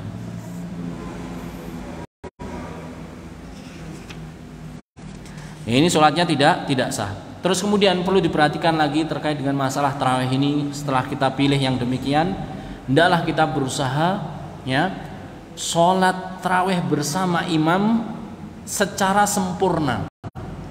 Artinya sampai imam itu selesai witir. Ya, disebutkan dalam hadis Nabi sallallahu alaihi wasallam, "Man shalla ma'al imam hatta yansharif kutiba lahu lailatan kamilah," atau kama qala Nabi sallallahu alaihi wasallam, ya. Barang siapa yang dia itu sholat bersama imam sampai dia itu selesai, maka dicatat baginya sholat semalam suntuk. Karena saya dapati sebagian itu witirnya nggak ikut imam, dengan alasan nanti nambah sholat lagi, terus kemudian witir, gitu, witir. Lantas bagaimana kalau kita itu sudah witir ini? Ya sudah, kita sholat witir, nanti malam bangun kita sholat mungkin 2 rakaat setelah wudhu itu. Habis itu kita berdoa, kita baca Al-Quran. Masih ada ibadah yang lainnya, tidak harus sholat. Karena sholat lail pada bulan Ramadan yaitu sholat tarawih, yang waktunya itu diajukan oleh Rasulullah, yaitu setelah sholat isya, gitu, ya. Kemudian hari Jumat itu perlu diperhatikan terutama bagi laki-laki, ya, untuk bersegera menuju sholat Jumat. Ada keutamaan, ya, khusus bagi orang-orang yang tertib di hari Jumatnya. As-shalawatul khamsu wal jum'atu ilal jum'ati wa ramadan ila ramadan mukaffiratun lima bainahuma idza ijtunibatil kabair. Salat 5 waktu antara satu dengan yang lainnya, Jumat yang satu dengan Jumat yang lainnya, Ramadan yang satu dengan Ramadan yang lainnya, ini bisa menghapus dosa-dosa di antara keduanya. Maka Jumat ini perlu diperhatikan, ya, perlu diperhatikan. Agar ini sebagai penghapus dosa kita mingguan atau pekanan, ya. Di hari Jumat ini juga ada waktu yang sangat istimewa, ya, yang disebutkan oleh para ulama. Waktu tersebut adalah setelah sholat asar, sebelum datangnya maghrib, ya. Ini ada waktu yang istimewa. Seandainya seorang itu berdoa diterima oleh Allah, pasti nanti akan dikabulkan, ya, pasti akan dikabulkan. Apalagi dalam kondisi berpuasa, apalagi dalam kondisi dia itu lapar dalam ketaatan, insya Allah ini lebih dikabulkan oleh Allah Subhanahu wa ta'ala. Kemudian yang terakhir ini 10 terakhir dari Ramadan, ya. 10 terakhir dari Ramadan kalau bisa, ya, ini betul-betul ditingkatkan ibadahnya. Ditingkatkan ibadahnya. Seperti Rasulullah SAW, beliau itu ketika masuk 10 terakhir, maka dikencangkan ikat pinggangnya, yang ditafsirkan oleh para ulama yaitu menjauhi istri-istrinya, ya, libur dulu, gitu kan. Terus kemudian membangunkan keluarganya untuk menunaikan ibadah di malam hari, ya. Bisa baca Al-Quran, dzikir, istighfar, ya, berdoa. Ini dihidupkan di malam-malam 10 terakhir tersebut agar mendapatkan malam Lailatul Qadar, ya. Ini malam-malam yang sangat istimewa, tidak ada yang mengalahkan di malam-malam yang lainnya, ya. Jadi malam yang istimewa adalah malam-malam 10 terakhir di bulan Ramadan tersebut. Ini puncak, ya. Kita itu meningkatkan suatu amalan. Maka yang mudik dan seterusnya kalau lokalan ditahan nanti ketika sudah selesai Ramadan. Yang jauh-jauh direncanakan bagaimana agar tidak mengganggu 10 terakhir dari bulan Ramadan. Kalau yang dimudahkan oleh Allah, mungkin nggak ada tanggungan dan seterusnya, ada waktu, ada kelebihan harta, iktikaf, ya, umroh iktikaf di Masjid Nabawi atau Masjidil Haram, ya. Ini jika diberikan kesempatan dan kemudahan oleh Allah Subhanahu wa taala. Taib jamaah makan Allah Subhanahu wa taala. Selanjutnya ini masih ada, ya, waktunya masih 10:30. Selanjutnya di sini sebutkan 24 amalan yang sangat berharga di bulan Ramadan, ya. Kalau tadi waktu-waktu yang perlu kita perhatikan selama 24 jam. Pertama, salat tarawih. Salat tarawih ini sunnah, tapi pahalanya itu seperti wajib. Ketika Allah Subhanahu wa taala melalui lisan Rasulullah sallallahu alaihi wasallam yang mulia menyampaikan fadilah keutamaan salat tarawih, ini seperti salat seperti apa puasa yang hukumnya itu wajib. Padahal salat tarawih itu hukumnya sunnah. Man shoma ramadhana imanan wa ihtisaban ghufira lahu ma taqaddama min dzanbi. Ini untuk puasa, diampuni dosa-dosa yang telah berlalu. Ternyata salat tarawih juga demikian. Man qama ramadhana imanan wa ihtisaban ghufira lahu ma taqaddama min dzanbi. Ini, ya. Jadi ini perlu diperhatikan jamaah, ya. Salat tarawih tadi sudah kita sebutkan. Agar kita itu segar menunaikan sholat tarawih, minimal 2. Yang pertama yaitu tidur siang, kemudian yang kedua iftarnya jangan kebanyakan, gitu kan? Kalau kebanyakan nanti ngantuk. Kalaupun nggak ngantuk, dia nanti akan malas, gitu kan? Maka cara yang tepat secara zahir, selain kita itu niat, berdoa dan seterusnya seperti yang tadi sudah kita sebutkan, secara zahir aktivitas kita yaitu tidur siang dan juga mengurangi buka puasa, tidak boleh terlalu kenyang. Dan kalau bisa dalam masalah tarawih ini kita dapati di masjid-masjid yang pernah saya lalui, ya, ini kondisinya kurang khusyuk orang yang sholat. Karena gangguan anak-anak, ya. Maka ini perlu diperhatikan, ya. Kalau anak kita memang belum tamyiz atau mumayyiz, belum paham diomongi, gitu kan. Nanti kalau di masjid tenang dan seterusnya, gak usah diajak. Ya, gak usah diajak, sama ibunya saja di rumah. Wah, terlarang. Enggak. Ya, jadi anjuran ketika seorang itu mengajak anaknya di masjid, kapan itu? Ketika dia itu sudah paham, mungkin 6 tahun, 7 tahun gitu, ya. Jangan baru sukses larinya dia diajak di masjid. Yang terjadi kegaduhan, ya. Jamaah yang lain tidak khusyuk. Ini khawatir, ya, masuk ke dalam ancaman Allah Subhanahu wa taala, yaitu orang-orang yang mengganggu, ya, orang lain untuk beribadah kepada Allah.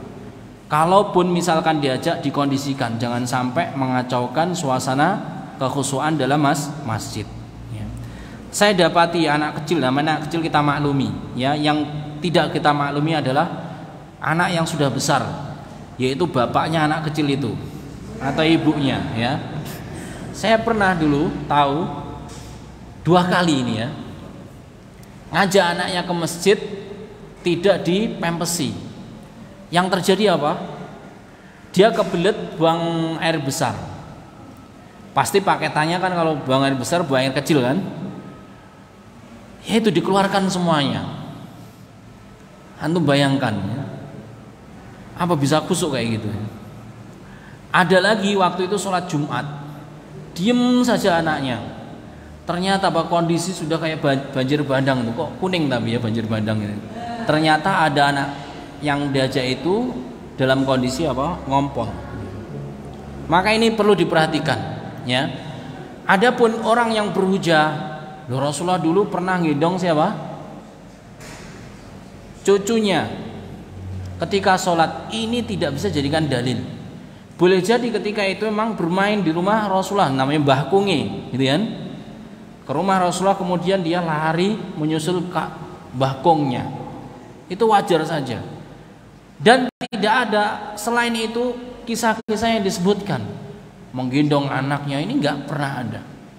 Wallahu a'lam, atau saya nggak tahu atau memang demikian, ya. Dan terakhir kemarin saya Ustadz Yazid kalau nggak salah ya, beliau menyampaikan bahwasanya orang yang mengajak anaknya itu ketika anaknya itu sudah bisa diajak ngomong, gitu. Bukan baru sukses ngomong lagi ya, abi, umi, gitu kan, mam, gitu, bukan sukses itu. Maksudnya bisa diajak ngomongnya paham, ya. Nanti di masjid diam, duduk, ya. Kalau main keluar dan seterusnya. Nah kalau bisa seperti itu maka ajak ke masjid, nggak jadi masalah. Ya.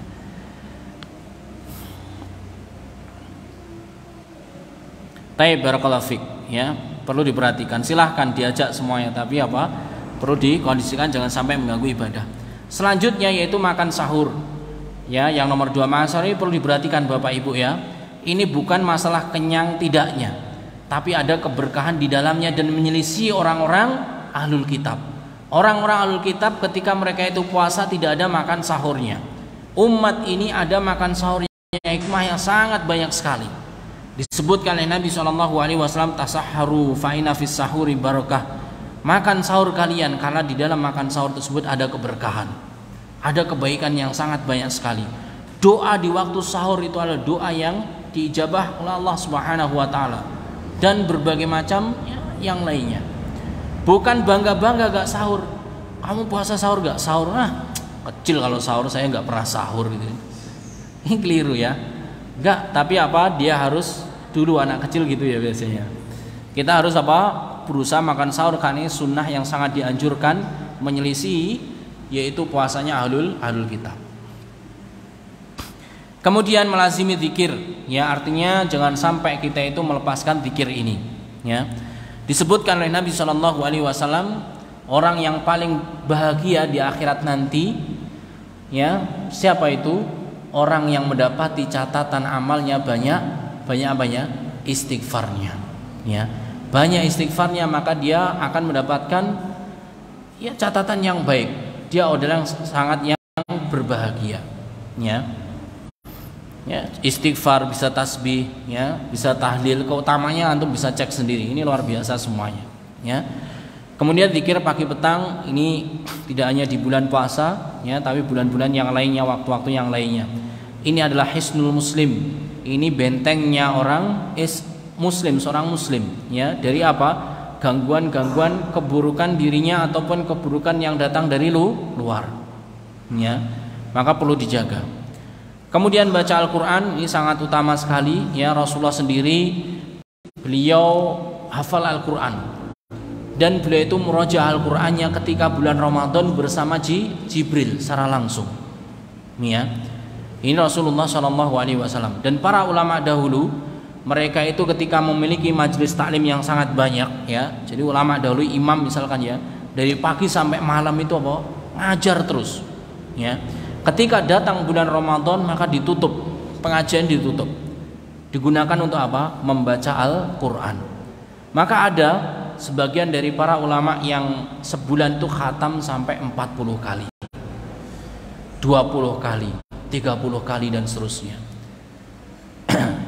Ini seakan-akan bertentangan dengan hadis gak boleh khatam kecuali 3 hari, gitu kan? Maka dijelaskan oleh para ulama kecuali di tempat dan waktu yang tertentu. Misalkan dia umroh di tempat yang mulia boleh, dia memperbanyak sholat sunnah, boleh dia segera menghatamkan Al-Quran. Karena apa? Di tempat yang mulia, dan dia tidak mendapati itu secara terus menerus. Atau di waktu yang mulia seperti bulan Ramadan ini, ya, para ulama mereka khatam sebanyak-banyaknya, ya. Sekali lagi konsepnya 7 tadi sudah kita sebutkan, ya. Kita harus secara konsisten. Jangan hari pertama 20 juz, Masya Allah, ternyata sisanya 10 juz gak khatam sampai 1 bulan. Ya, sehari 1 juz itu lebih bagus, ya. Kemudian memperbanyak doa. Ini waktunya sangat banyak, mulai dari sahur, kemudian ketika duha, ketika hujan, ketika safar, waktu-waktu siang hari, waktu-waktu sore hari, malam hari, dan seterusnya. Ini sangat banyak sekali. Dan doa ini jamaah rahimani wa rahimakumullah, ini silahul mukmin. Ini senjata orang yang beriman. Ya, seharusnya doa ini pertama kali sebelum apapun yang terjadi. Ya, dia sakit misalkan, bukan cari obat dulu, tapi yang pertama diketuk adalah pintunya Allah. Ya Allah, sembuhkanlah diriku dari penyakit ini, hilangkanlah penyakit ini.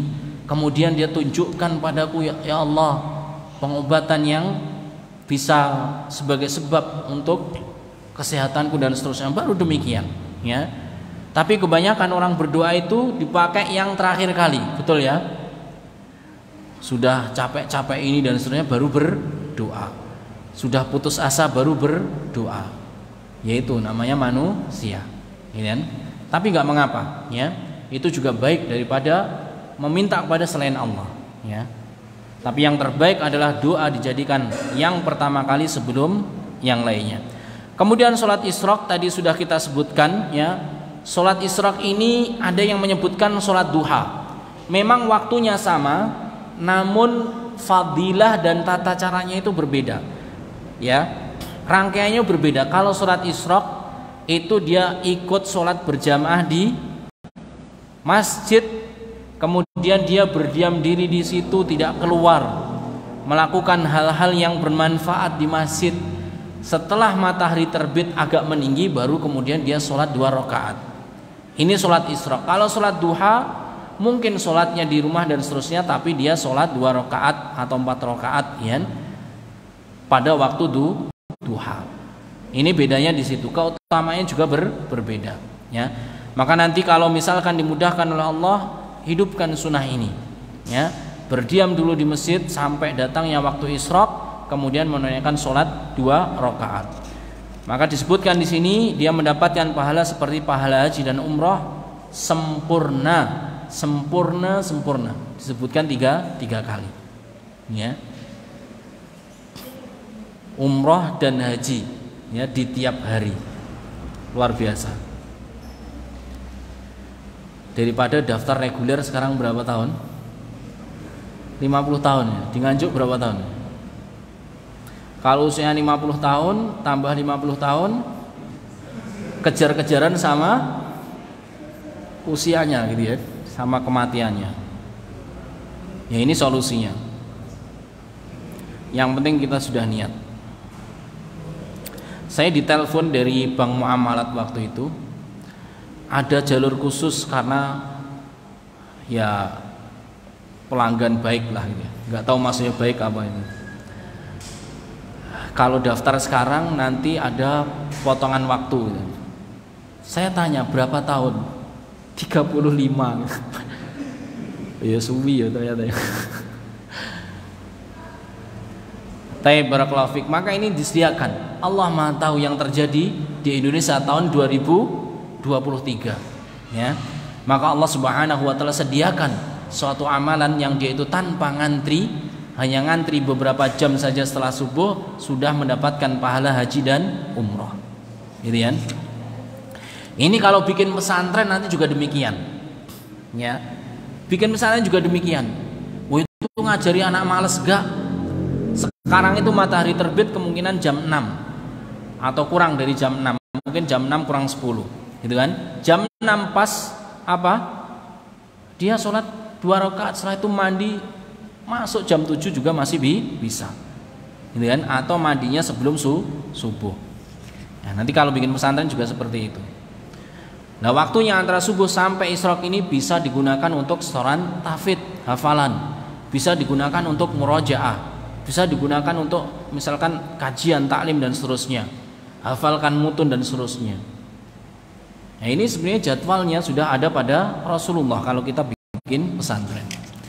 Sholat duha tadi sudah kita sebutkan, insya Allah profesi apapun ini bisa ya. Kemudian istighfar yang sangat banyak, istighfar ini mudah ya. Istighfar ini ada satu keutamaan ya, kalau orang banyak istighfarnya Allah Subhanahu wa taala akan tuntaskan hajatnya. Pada suatu kali ya, Imam Ahmad rahimahullah taala, beliau itu safar, terus kemudian beliau numpang di salah satu masjid dari masjid yang dia singgahi, gitu kan? Apa yang terjadi? Ternyata masjidnya ini tidak boleh digunakan tidur. Ya. Akhirnya Imam Ahmad diusir. Imam Ahmad diusir. Ternyata depannya masjid tersebut ada penjual roti. Ada penjual roti. Imam Ahmad di situ dipersilahkan istirahat di situ, dijamu sebaik-baiknya. Imam Ahmad mengetahui penjual roti ini istighfar terus, astagfirullah, astagfirullah dan seterusnya. Sehingga ditanya oleh beliau, kenapa Anda ini beristighfar terus tanpa hentinya? Maka penjual roti tadi terus beristighfar mengatakan, alhamdulillah, saya itu selama beristighfar seluruh hajat saya, keinginan saya itu diwujudkan. Kecuali satu, saya ingin ketemu Imam Ahmad dan sampai sekarang belum ketemu. Dia nggak tahu ternyata siapa yang dia jamu adalah Imam Ahmad rahimahullah taala. Itu banyak istighfarnya ya, dari banyak mikirnya, istighfarnya diperbanyak. Ini luar biasa yang seperti itu. Di akhirat nanti juga demikian. Ada orang tua itu yang takjub, saya dimuliakan di sini, masuk surga dimuliakan luar biasa. Sepertinya dulu saya nggak luar biasa ketika di dunia beramal dan seterusnya. Saya sangat biasa sekali. Mungkin bahasanya saya itu muslim yang umum. Muslim yang umum tahu ya? Gak terlalu butuh lah pokoknya gitu kan. Lah ternyata dia itu diistimewakan di surga. Apa yang terjadi? Dia bertanya kepada Allah, ya Allah, kenapa saya dapatkan ini semuanya? Ini karena istighfar anak keturunan. Istighfarnya siapa? Anak keturunan kita. Allahu Akbar ya. Maka ini kita lazimi istighfar ini. Astagfirullah, astagfirullah ya. Ini sambil goreng-goreng juga bisa, sambil istirahat juga bisa, sambil bekerja juga bisa. Daripada apa? Ya, nyanyi-nyanyi kayak gitu ya. Enggak jelas. Jelas itu dosanya enggak ada manfaatnya. Gitu ya. Kemudian taubat ya. Taubat ini bukan rutinan Ramadan maksudnya. Kalau Ramadan taubat, setelahnya nanti balik lagi Ramadan, bukan ini maksudnya. Jadi usahakan betul-betul taubatan nasuha.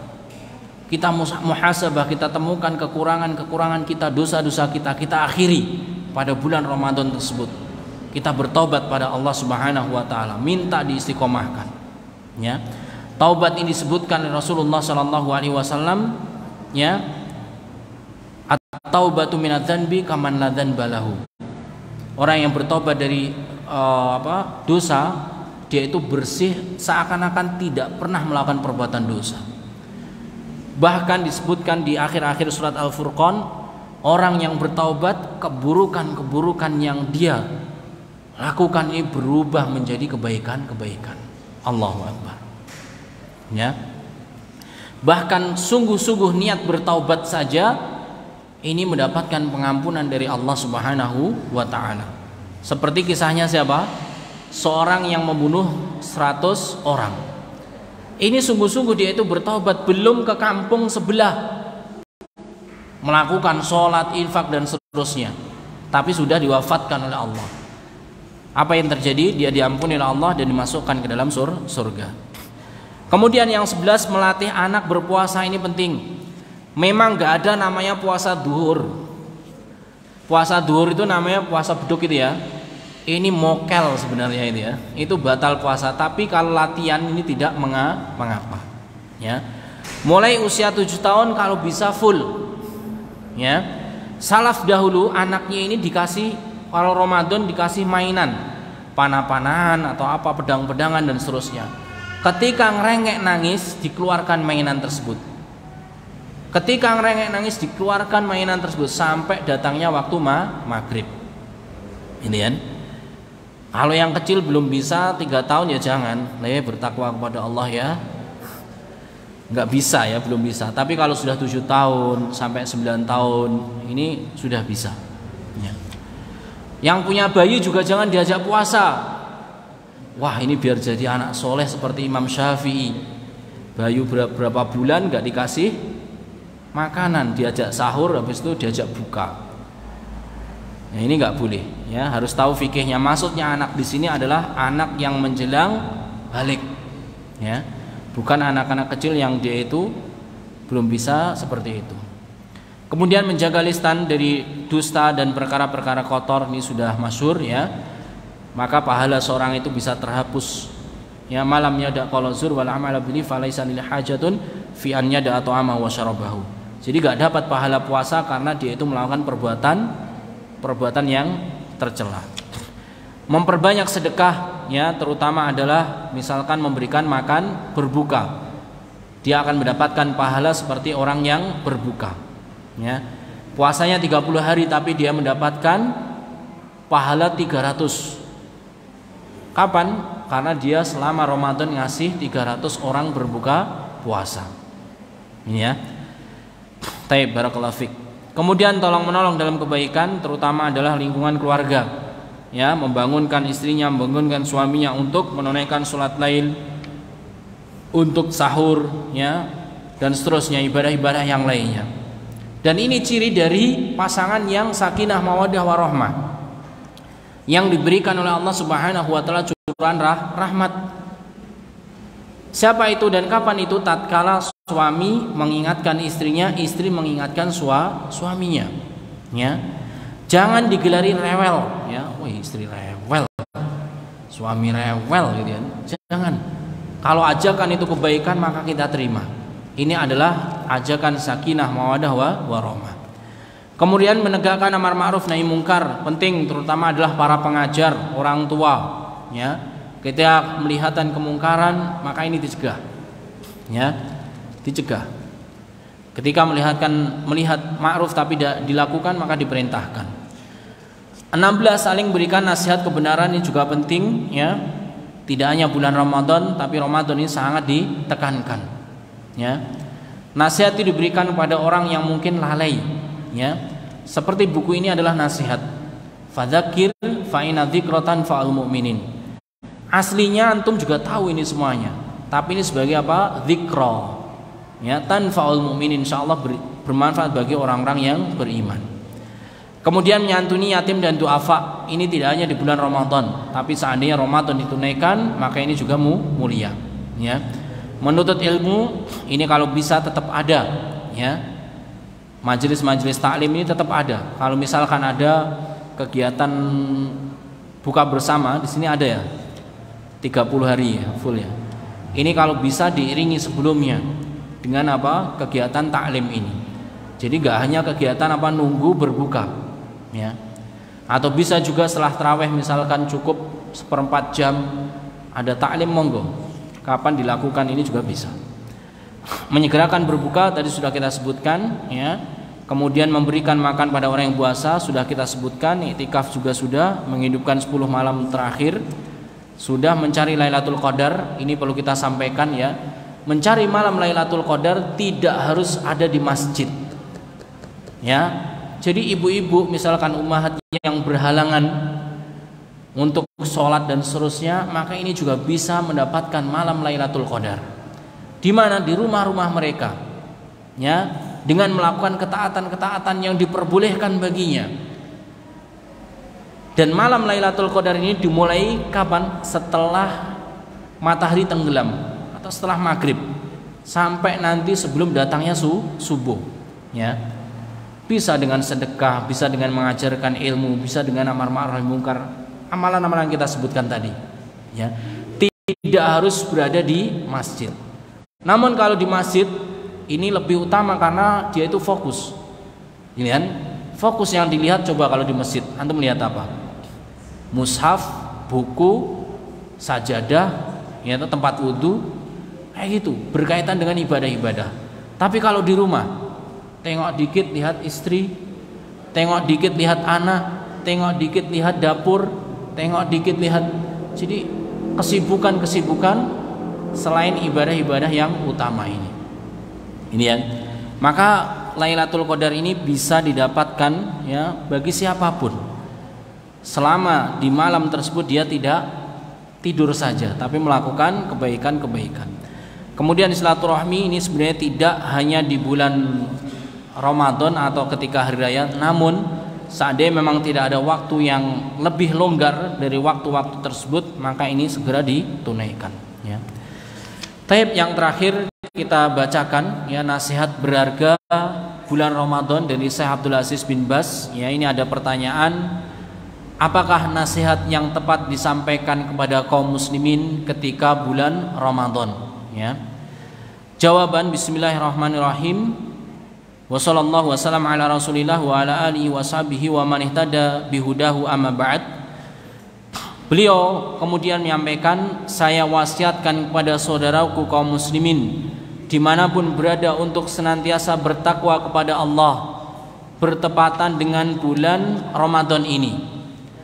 Terus berlomba dalam berbagai kebaikan, saling mewasiatkan kebenaran dan kesabaran, tolong menolong dalam kebaikan dan takwa, menjauhi berbagai kemaksiatan dimanapun dan kapanpun berada, terutama di bulan yang mulia ini. Karena Ramadan merupakan bulan yang sangat agung, bulan dilipat gandakan pahala amal soleh, bulan pengampunan berbagai dosa dan kesalahan bagi yang berpuasa dan sholat dengan penuh keimanan dan mengharap pahala.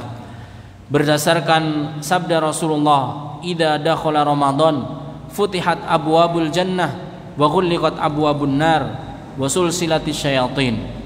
Apabila masuk pada bulan Ramadan, dibukalah pintu-pintu surga, ditutuplah pintu-pintu jahanam, dan dibelenggu setan-setan. Rasulullah juga bersabda, as-siyamu junnah, fa idza kana yaumu shaumi ahadikum fala yarfus fala yajhal, fa in sabahu ahadun aw qatalahu falyakul inni shaim. Puasa adalah benteng seorang hamba dari kemaksiatan. Apabila ada salah seorang dari kalian berpuasa, janganlah berkata kotor dan bertindak bodoh. Apabila seorang mencelanya atau mengajak ribut, maka katakanlah aku sedang berpuasa. Setiap amalan kebaikan yang dilakukan oleh manusia akan dilipat gandakan dengan 10 kebaikan yang semisal hingga 700 kali lipat. Allah berfirman yang artinya kecuali amalan puasa, amalan puasa tersebut adalah untukku, aku sendiri yang akan membalasnya, disebabkan dia telah meninggalkan syahwat makanan karenaku. Bagi orang yang berpuasa akan mendapatkan 2 kebahagiaan, yaitu kebahagiaan ketika dia berbuka dan kebahagiaan ketika berjumpa dengan Rabb-Nya. Sungguh bau mulut orang yang berpuasa lebih harum di sisi Allah daripada bau minyak kasturi. Rasulullah memberikan kabar gembira kepada para sahabat tatkala masuk bulan Ramadan dengan mengatakan, telah datang pada kalian bulan Ramadan yang penuh berkah. Allah Subhanahu wa taala mengunjungi kalian di bulan ini dengan menurunkan rahmat-Nya, menghapuskan dosa-dosa hambanya, dan mengabulkan doa para hambanya. Allah Subhanahu wa taala melihat kalian para hambanya yang berlomba-lomba dalam mengerjakan amal soleh di bulan ini, dan Dia, Allah Subhanahu wa taala, membangga-banggakan kalian di hadapan para malaikatnya. Maka tunjukkan kepada Allah kebaikan yang terdapat pada diri kalian, karena orang yang rugi adalah orang yang tidak mendapatkan rahmat di bulan ini. Barang siapa yang tidak meninggalkan perkataan dan perbuatan yang haram, juga berperilaku seperti orang-orang yang bodoh, maka Allah tidak butuh terhadap amalnya dia meninggalkan makanan dan minuman. Hadis-hadis tentang keutamaan Ramadan dan anjuran untuk memperbanyak amalah sangat banyak sekali. Saya wasiatkan pada saudaraku kaum muslimin untuk senantiasa istiqomah dalam kebaikan di siang dan malamnya, selalu berlomba-lomba dalam amalan kebaikan. Demikian juga memperbanyak baca Al-Quran dan mentadaburinya, memperbanyak tasbih, tahmid, tahlil dan istighfar, berdoa meminta surga dan berlindung dari siksa neraka, dan berbagai doa kebaikan yang lainnya. Saya wasiatkan juga kepada saudaraku kaum muslimin untuk memperbanyak sedekah dan menyantuni fakir miskin, menunaikan zakat dan memberikan kepada yang berhak untuk menerimanya, perhatian terhadap urusan dakwah dan mengajari orang-orang yang masih belum berilmu, menegakkan amar ma'ruf nahi mungkar dengan cara lembut dan penuh hikmah, serta memberikan peringatan dari berbagai jenis keburukan dan senantiasa istiqomah di atas kebenaran. Mengamalkan firman Allah, wa tubu ilallahi jami'an ayyuhal mu'minun la'allakum tuflihun. Wahai orang-orang yang beriman, hendaklah kalian bertaubat pada Allah supaya kalian mendapatkan kebahagiaan di dunia dan di akhirat. Dan juga mengamalkan firman Allah, innal ladzina qalu rabbunallah thumma istaqamu fala khaufun 'alaihim wa lahum yahzanun ulaika ashabul jannah khalidina fiha jazaa'an bima kanu ya'malun. Diajak ke Umi. Sesungguhnya orang-orang yang mengatakan Tuhan kami Allah, kemudian mereka tetap istiqomah, maka tidak ada kekhawatiran terhadap mereka dan mereka tidak pula berduka cita. Mereka itulah para penghuni surga yang kekal di dalamnya sebagai balasan apa yang telah mereka kerjakan. Semoga Allah memberikan kemudahan bagi kita semuanya untuk menggapai ridhonya dan dilindungi dari berbagai jenis kesesatan dan godaan syaitan. Sesungguhnya Allah Maha Dermawan dan mulia. Pesan beliau rahimahullah ta'ala secara umum, pertama, memanfaatkan waktu Ramadan ini ya dengan mengisi dengan amalan-amalan soleh. Kemudian yang kedua, mengajak ya orang-orang terdekat dari saudara-saudara kita untuk bersama istiqomah menunaikan ketaatan pada Allah Subhanahu wa taala dan bertaubat pada Allah di bulan yang mulia ini. Taib jamaah rahimani wa rahimakumullah, insyaallah ini semua juga sudah antum ketahui ya. Maka pada kesempatan ini adalah mimbabi tadzkir, hanya mengingatkan saja ya apa-apa yang sudah antum ketahui ya. Semoga ini bisa bermanfaat bagi kita semuanya. Taib, ini yang bisa kita sampaikan untuk mengakhiri pertemuan kali ini. InsyaAllah kita gunakan untuk tanya jawab yang Bapak bisa langsung disampaikan. Ini sudah ada beberapa pertanyaan masuk, kita jawab ya.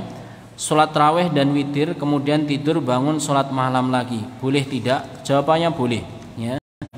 Jawaban boleh dan tidak perlu witir lagi. Ya, tidak perlu witir lagi.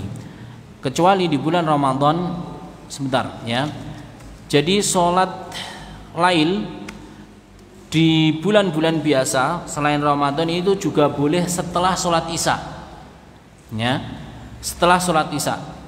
Dengan syarat apa? Khawatir dia itu tidak bangun di malam hari, yaitu bisa menunaikan sholat witir 3 rakaat misalkan atau 5 rakaat ya.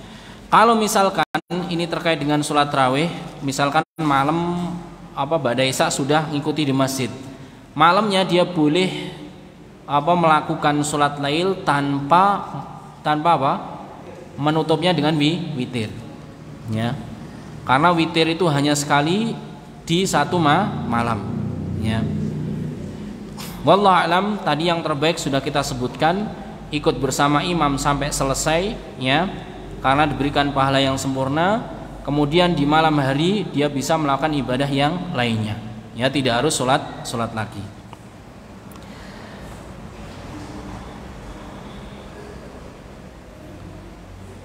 Untuk mendapatkan pahala haji dan umrah adalah berdiam diri di masjid setelah sholat subuh sambil melakukan halal kebaikan sampai waktu syuruk. Pertanyaannya yang saya tanyakan, bagaimanakah agar ibu ikut mendapatkan pahala umrah dan haji? Ya ke masjid, dan ibu-ibu ya ke masjid ya. Jadi ikut ke masjid diperbolehkan ya bagi wanita tersebut, tapi jangan sampai melakukan larangan ya. Seperti ya menggunakan parfum, terus membuka aurat ya, ikhtilat dan seterusnya. Silahkan mendatangi masjid untuk mendapatkan amalan ini ya, tanpa mentelantarkan kewajiban-kewajiban yang ada di rumah. Terutama ini yang sudah pensiun, sudah jadi nenek-nenek ini ya, biasanya ada kesempatan ini. Padahal tugas ini setelah subuh masih banyak yang dibereskan. Ini sudah disebutkan. Bersih-bersih, menyiapkan anak sekolah dan lain-lain. Insya Allah, kalaupun tidak mendapatkan pahala haji dan umrah secara sempurna, dia sudah mendapatkan pahala bersih-bersih rumah, menyiapkan anak-anak untuk sekolah, dan mendapatkan pahala dan lain-lain itu tadi. Lihat, apapun jenis kebaikannya. Masya Allah, luar biasa. Pertanyaan ini mengingatkan orang-orang miskin zaman Rasulullah. Mereka datang Rasulullah protes seakan-akan, wahai Rasulullah, orang-orang kaya ini, gitu kan, mereka puasa kami bisa nyusul puasa, mereka sholat kami bisa nyusul sholat, ya. Tapi ketika mereka bersedekah, kita itu diem, gak bisa bersedekah. Maka Rasulullah katakan, ya, tidaklah tasbih, tahlil, tahmid itu sedekah sampai engkau ya berhubungan dengan istrimu itu juga sedekah. Sedekah yang paling paling itu disukai ya. Taib. Jadi semua kebaikan ini adalah sedekah. Ya, semua kebaikan itu adalah sedekah. Jadi seperti ini juga, meskipun dia tidak mendapatkan pahala haji dan umrah secara sempurna, dia mendapatkan pahala yang lain. Yang suaminya tidak mendapatkan pahala itu. Paham ya? Jadi semua itu ada peluang-peluang kebaikan. Kemudian apakah pahala umrah dan itu hanya bisa didapatkan dari berdiam diri di masjid musola saja? Iya, yang disebutkan Rasulullah demikian. Jadi nggak bisa nanti dia punya kamar, Pak Ustadz saya itu kosong, itu anak saya kuliah, habis subuh saya di situ diem sampai nanti panas gitu kan. Enggak ya. Kalau itu diyakini, dia telah berkeyakinan bid'ah. Pertama, seorang telah pulang dari umrah. Ini tulisannya Ummahat seperti tulisan saya semua ya. Tulisan saya kayak dokter ya. Ternyata kayaknya dokter semua ini. Seorang telah pulang dari umrah, seakan beliau merasa telah banyak mendapatkan pahala. Apakah perasaan itu dosa? Sudah diingatkan, berdoalah semoga umrahnya diterima Allah, tapi beliau marah-marah. Taib yang pertama, semoga umrahnya diterima oleh Allah Subhanahu wa taala. Terus kemudian semoga perasaannya diterima itu karena dia merasa dipermudah oleh Allah Subhanahu wa taala melakukan ketaatan-ketaatan di sana. Dan semoga gak ada rasa ujub atau menghina yang lainnya ya. Semoga demikian. Yang terbaik disebutkan Rasulullah, jika seorang hamba itu bisa melakukan ibadah secara tertutup, rahasia, maka rahasialah ya. Kecuali memang ibadah-ibadah yang sifatnya syiar ya. Adzan itu syiar, gak boleh. Masjid Munawarah gak usah diadzani, takut teriak nanti kan. Ya ini gak jadi adzan itu kan. Sini gak ada Jumatan, gak ada sholat 5 waktu karena takut teriak, gak boleh ya. Tapi apa yang betul-betul lebih utama sir, memang itu disirkan. Tapi kalau syiar kayak gini, niat kita yang harus dijaga gitu kan. Kemudian yang kedua, dalam safar umroh, seorang melakukan umroh berkali-kali. Pertanyaannya, bagaimana sebaiknya? Sebaiknya ya umrah berkali-kali, itu terbaik gitu kan. Disebutkan Rasulullah SAW ya, haji dan umrah itu menghapuskan di antara keduanya. Berarti apa? Menunjukkan dianjurkan umrah berkali-kali. Pak Ustadz, orang miskin di sampingnya itu masih banyak, masjidnya masih jelek, maka dikumpulkan kebaikan tersebut. Dia juga nyantuni fakir miskin, dia juga tetap umrah. Jadi jangan di kotak-kotak ya, tapi apa? Al-jam'u, ini rumusnya ya, al-jam'u khairum minat tarjih. Jadi mengumpulkan kebaikan semuanya itu dilakukan lebih baik daripada hanya memilih satu saja, ya. Hanya memilih satu saja. Makanya misalkan mas-mas ini yang masih meraih cita-cita misalkan, tapi dia juga pengen menikah, al-jam'u khairun min tarjih. Ya. Raih cita-cita juga menikah. Misalkan mampu ya. Kalau nggak mampu ya jangan. Pilih yang paling banyak kemaslahatannya, gitu ya. Tapi kalau mampu maka kumpulkan. Ini seperti nasihat Syekh Utsaimin rahimahullah. Jadi kita dulu waktu belajar itu ya usia 20 tahunan ya, 19 itu mulai sibuk mencari fatwa ya. Ini nikah dulu atau belajar dulu gitu kan. Padahal belajar juga nggak sungguh-sungguh gitu kan. Sampai ketemu fatwanya Syekh Utsaimin ini senjata kita ya. Wah, ini kesempatan ya untuk menikah gitu ya. Akhirnya saya menikah itu usia ya 22-an, sekitar 22. Menikah karena putus asa tidak diterima di Madinah waktu itu ya.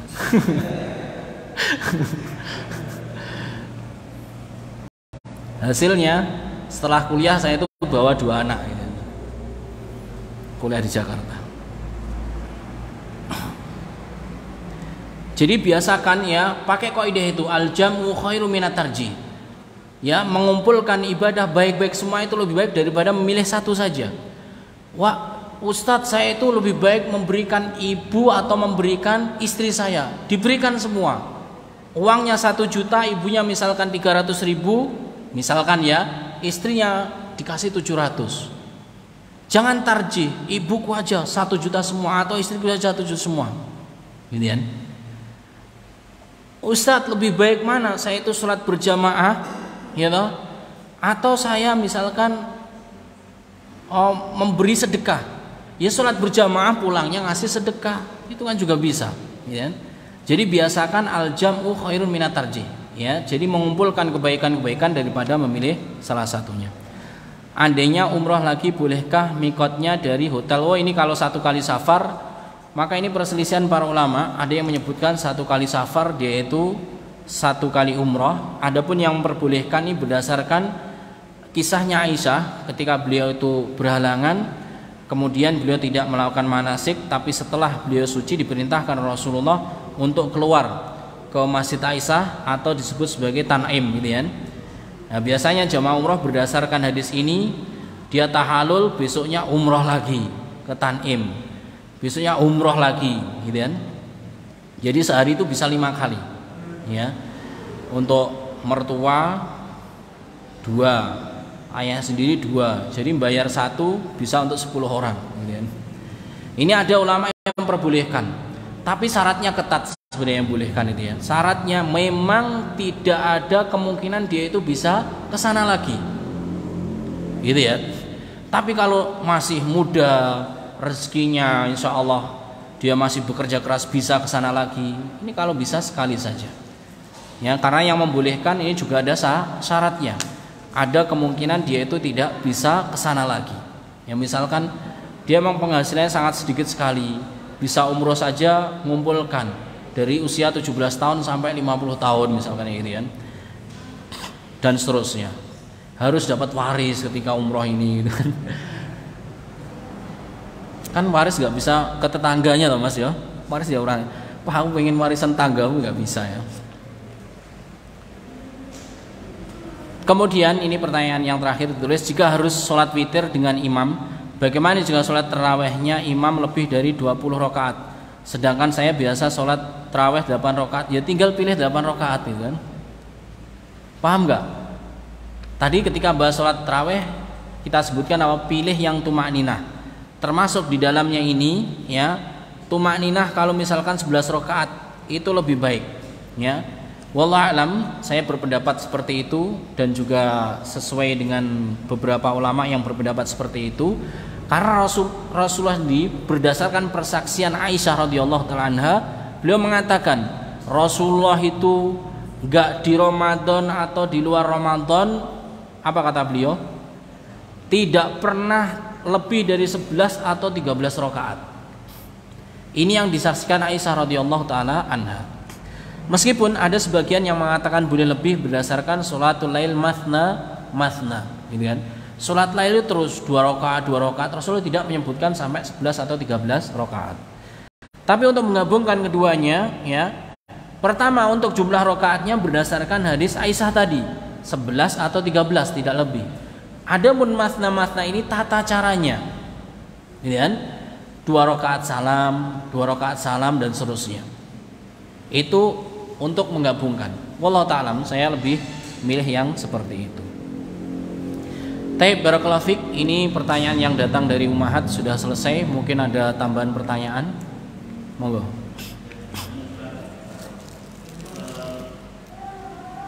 Apa?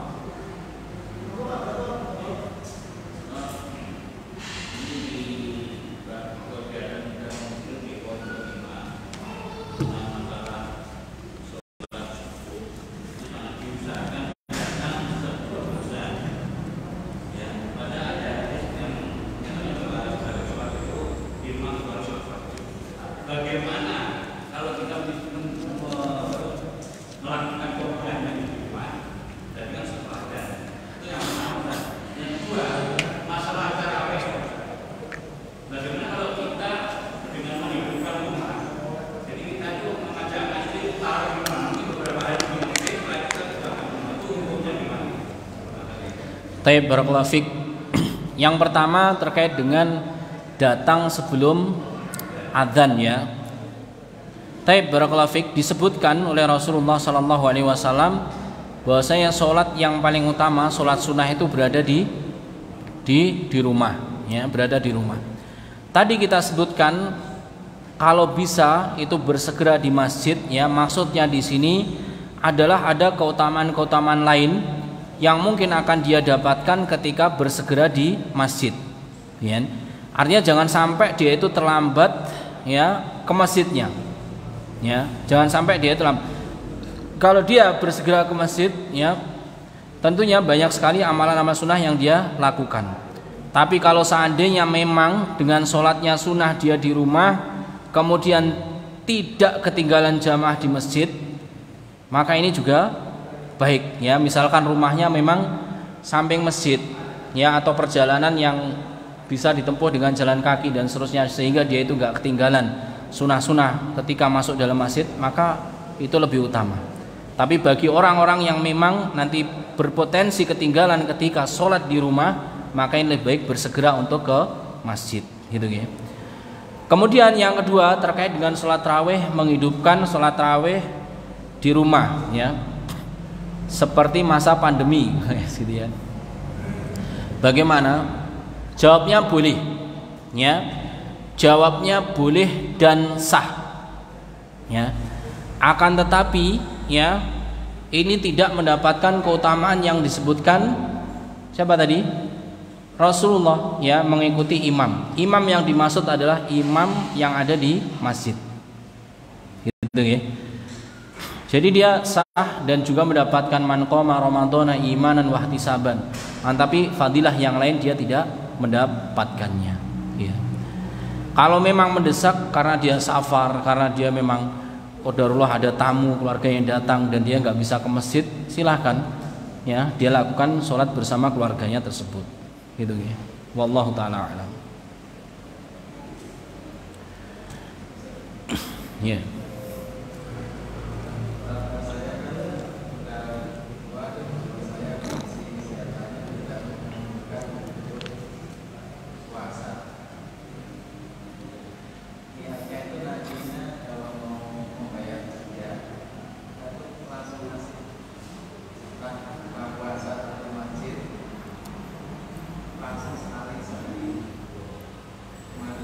Taib barakallahu fik.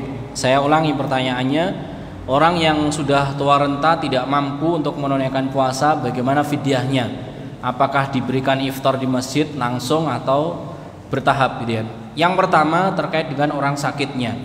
Orang sakit yang boleh membayar fidyah ini disebutkan bahasa fikihnya la yurja bur'uhu, yaitu orang sakit yang tidak ada harapan sembuh, ya.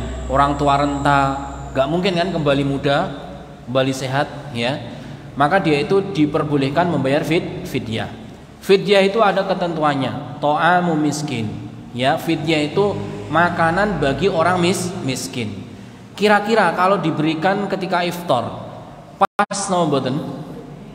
Ada di sana orang-orang yang kaya, gitu kan, yang miskin juga, maka ini tidak tepat. Gitu kan? Maka tidak tepat ketika fidyahnya itu diberikan pada orang-orang yang berbuka puasa di mana? Di masjid. Boleh diberikan pada orang-orang yang berbuka puasa, tapi diberikan pada orang miskin.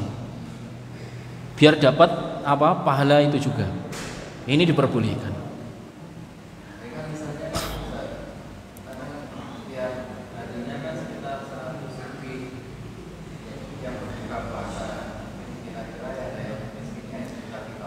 Antum nanti harus manggil, siapa yang miskin sini. Karena itu ada kemungkinan dimakan oleh yang tidak miskin.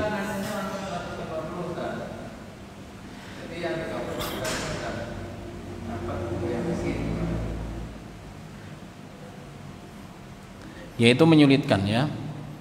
Itu nanti akan tercampur, khawatirnya seperti itu. Jadi yang disebutkan para ulama caranya itu dua. Ini kalau mau ya. Seperti mengundang orang-orang miskin diberikan hidangan tersebut.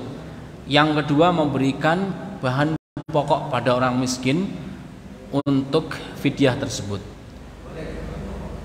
Makanan pokok boleh. Misalkan beras ditambah nanti ada telurnya sama minyak goreng misalkan kayak gitu. Ini diperbolehkan. Kalau nasi misalkan ya nasi siap dihidangkan. Gitu. Terus cara yang tepat ini bukan dirapel di awal ya. Kalau bisa sehari misalkan selesai itu diberikan hari kemarin kayak gitu.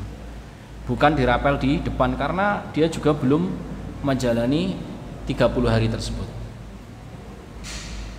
Jadi kesimpulannya untuk yang orang sepuh yang tidak ada harapan sembuh untuk bisa mengkodoknya, maka dia itu membayar fidyah.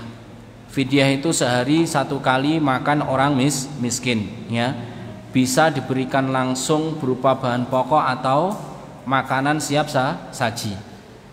Dengan cara perharinya itu 1 gitu ya. Atau dikumpulkan di hari terakhir, misalkan 30 kayak gitu. Ini juga diperbolehkan. Wallahu taala a'lam.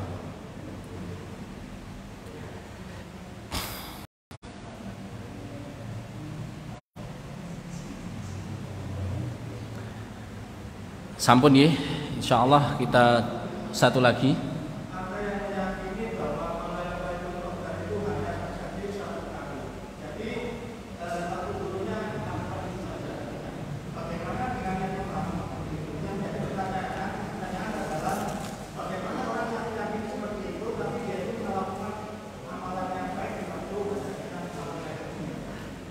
Baik, barakallahu fiik.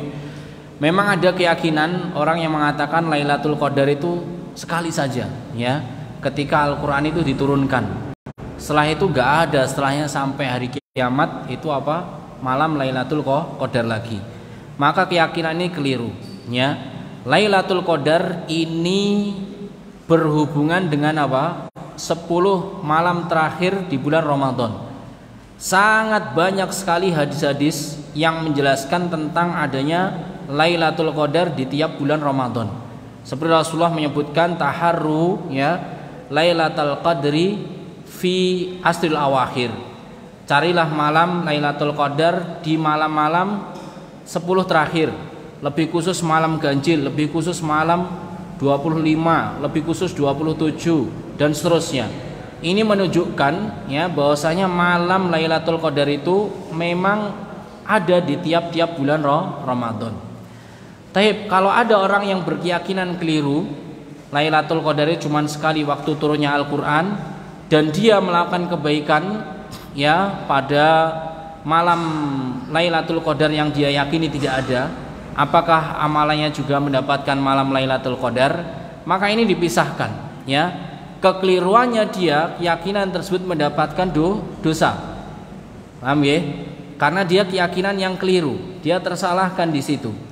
Adapun kebaikannya, maka ini dia mendapatkan pahala. Ya, mendapatkan pahala. Meskipun dia meyakini tidak ada malam Lailatul Qadar di waktu tersebut, tapi dia beribadah agar ibadahnya diterima oleh Allah Subhanahu wa taala. Jadi demikian. Hukumnya tersendiri terpisah seperti itu, ya. Gitu nggih, Pak. Barakallahu fiik. Karena dia masih mengharapkan diterimanya amalan yang dia lakukan tersebut. Ya. Meskipun keyakinan yang keliru tidak benar terkait dengan masalah Lailatul Qadar. Ya.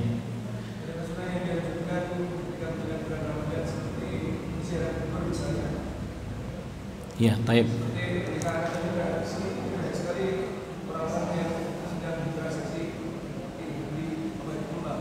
Taib.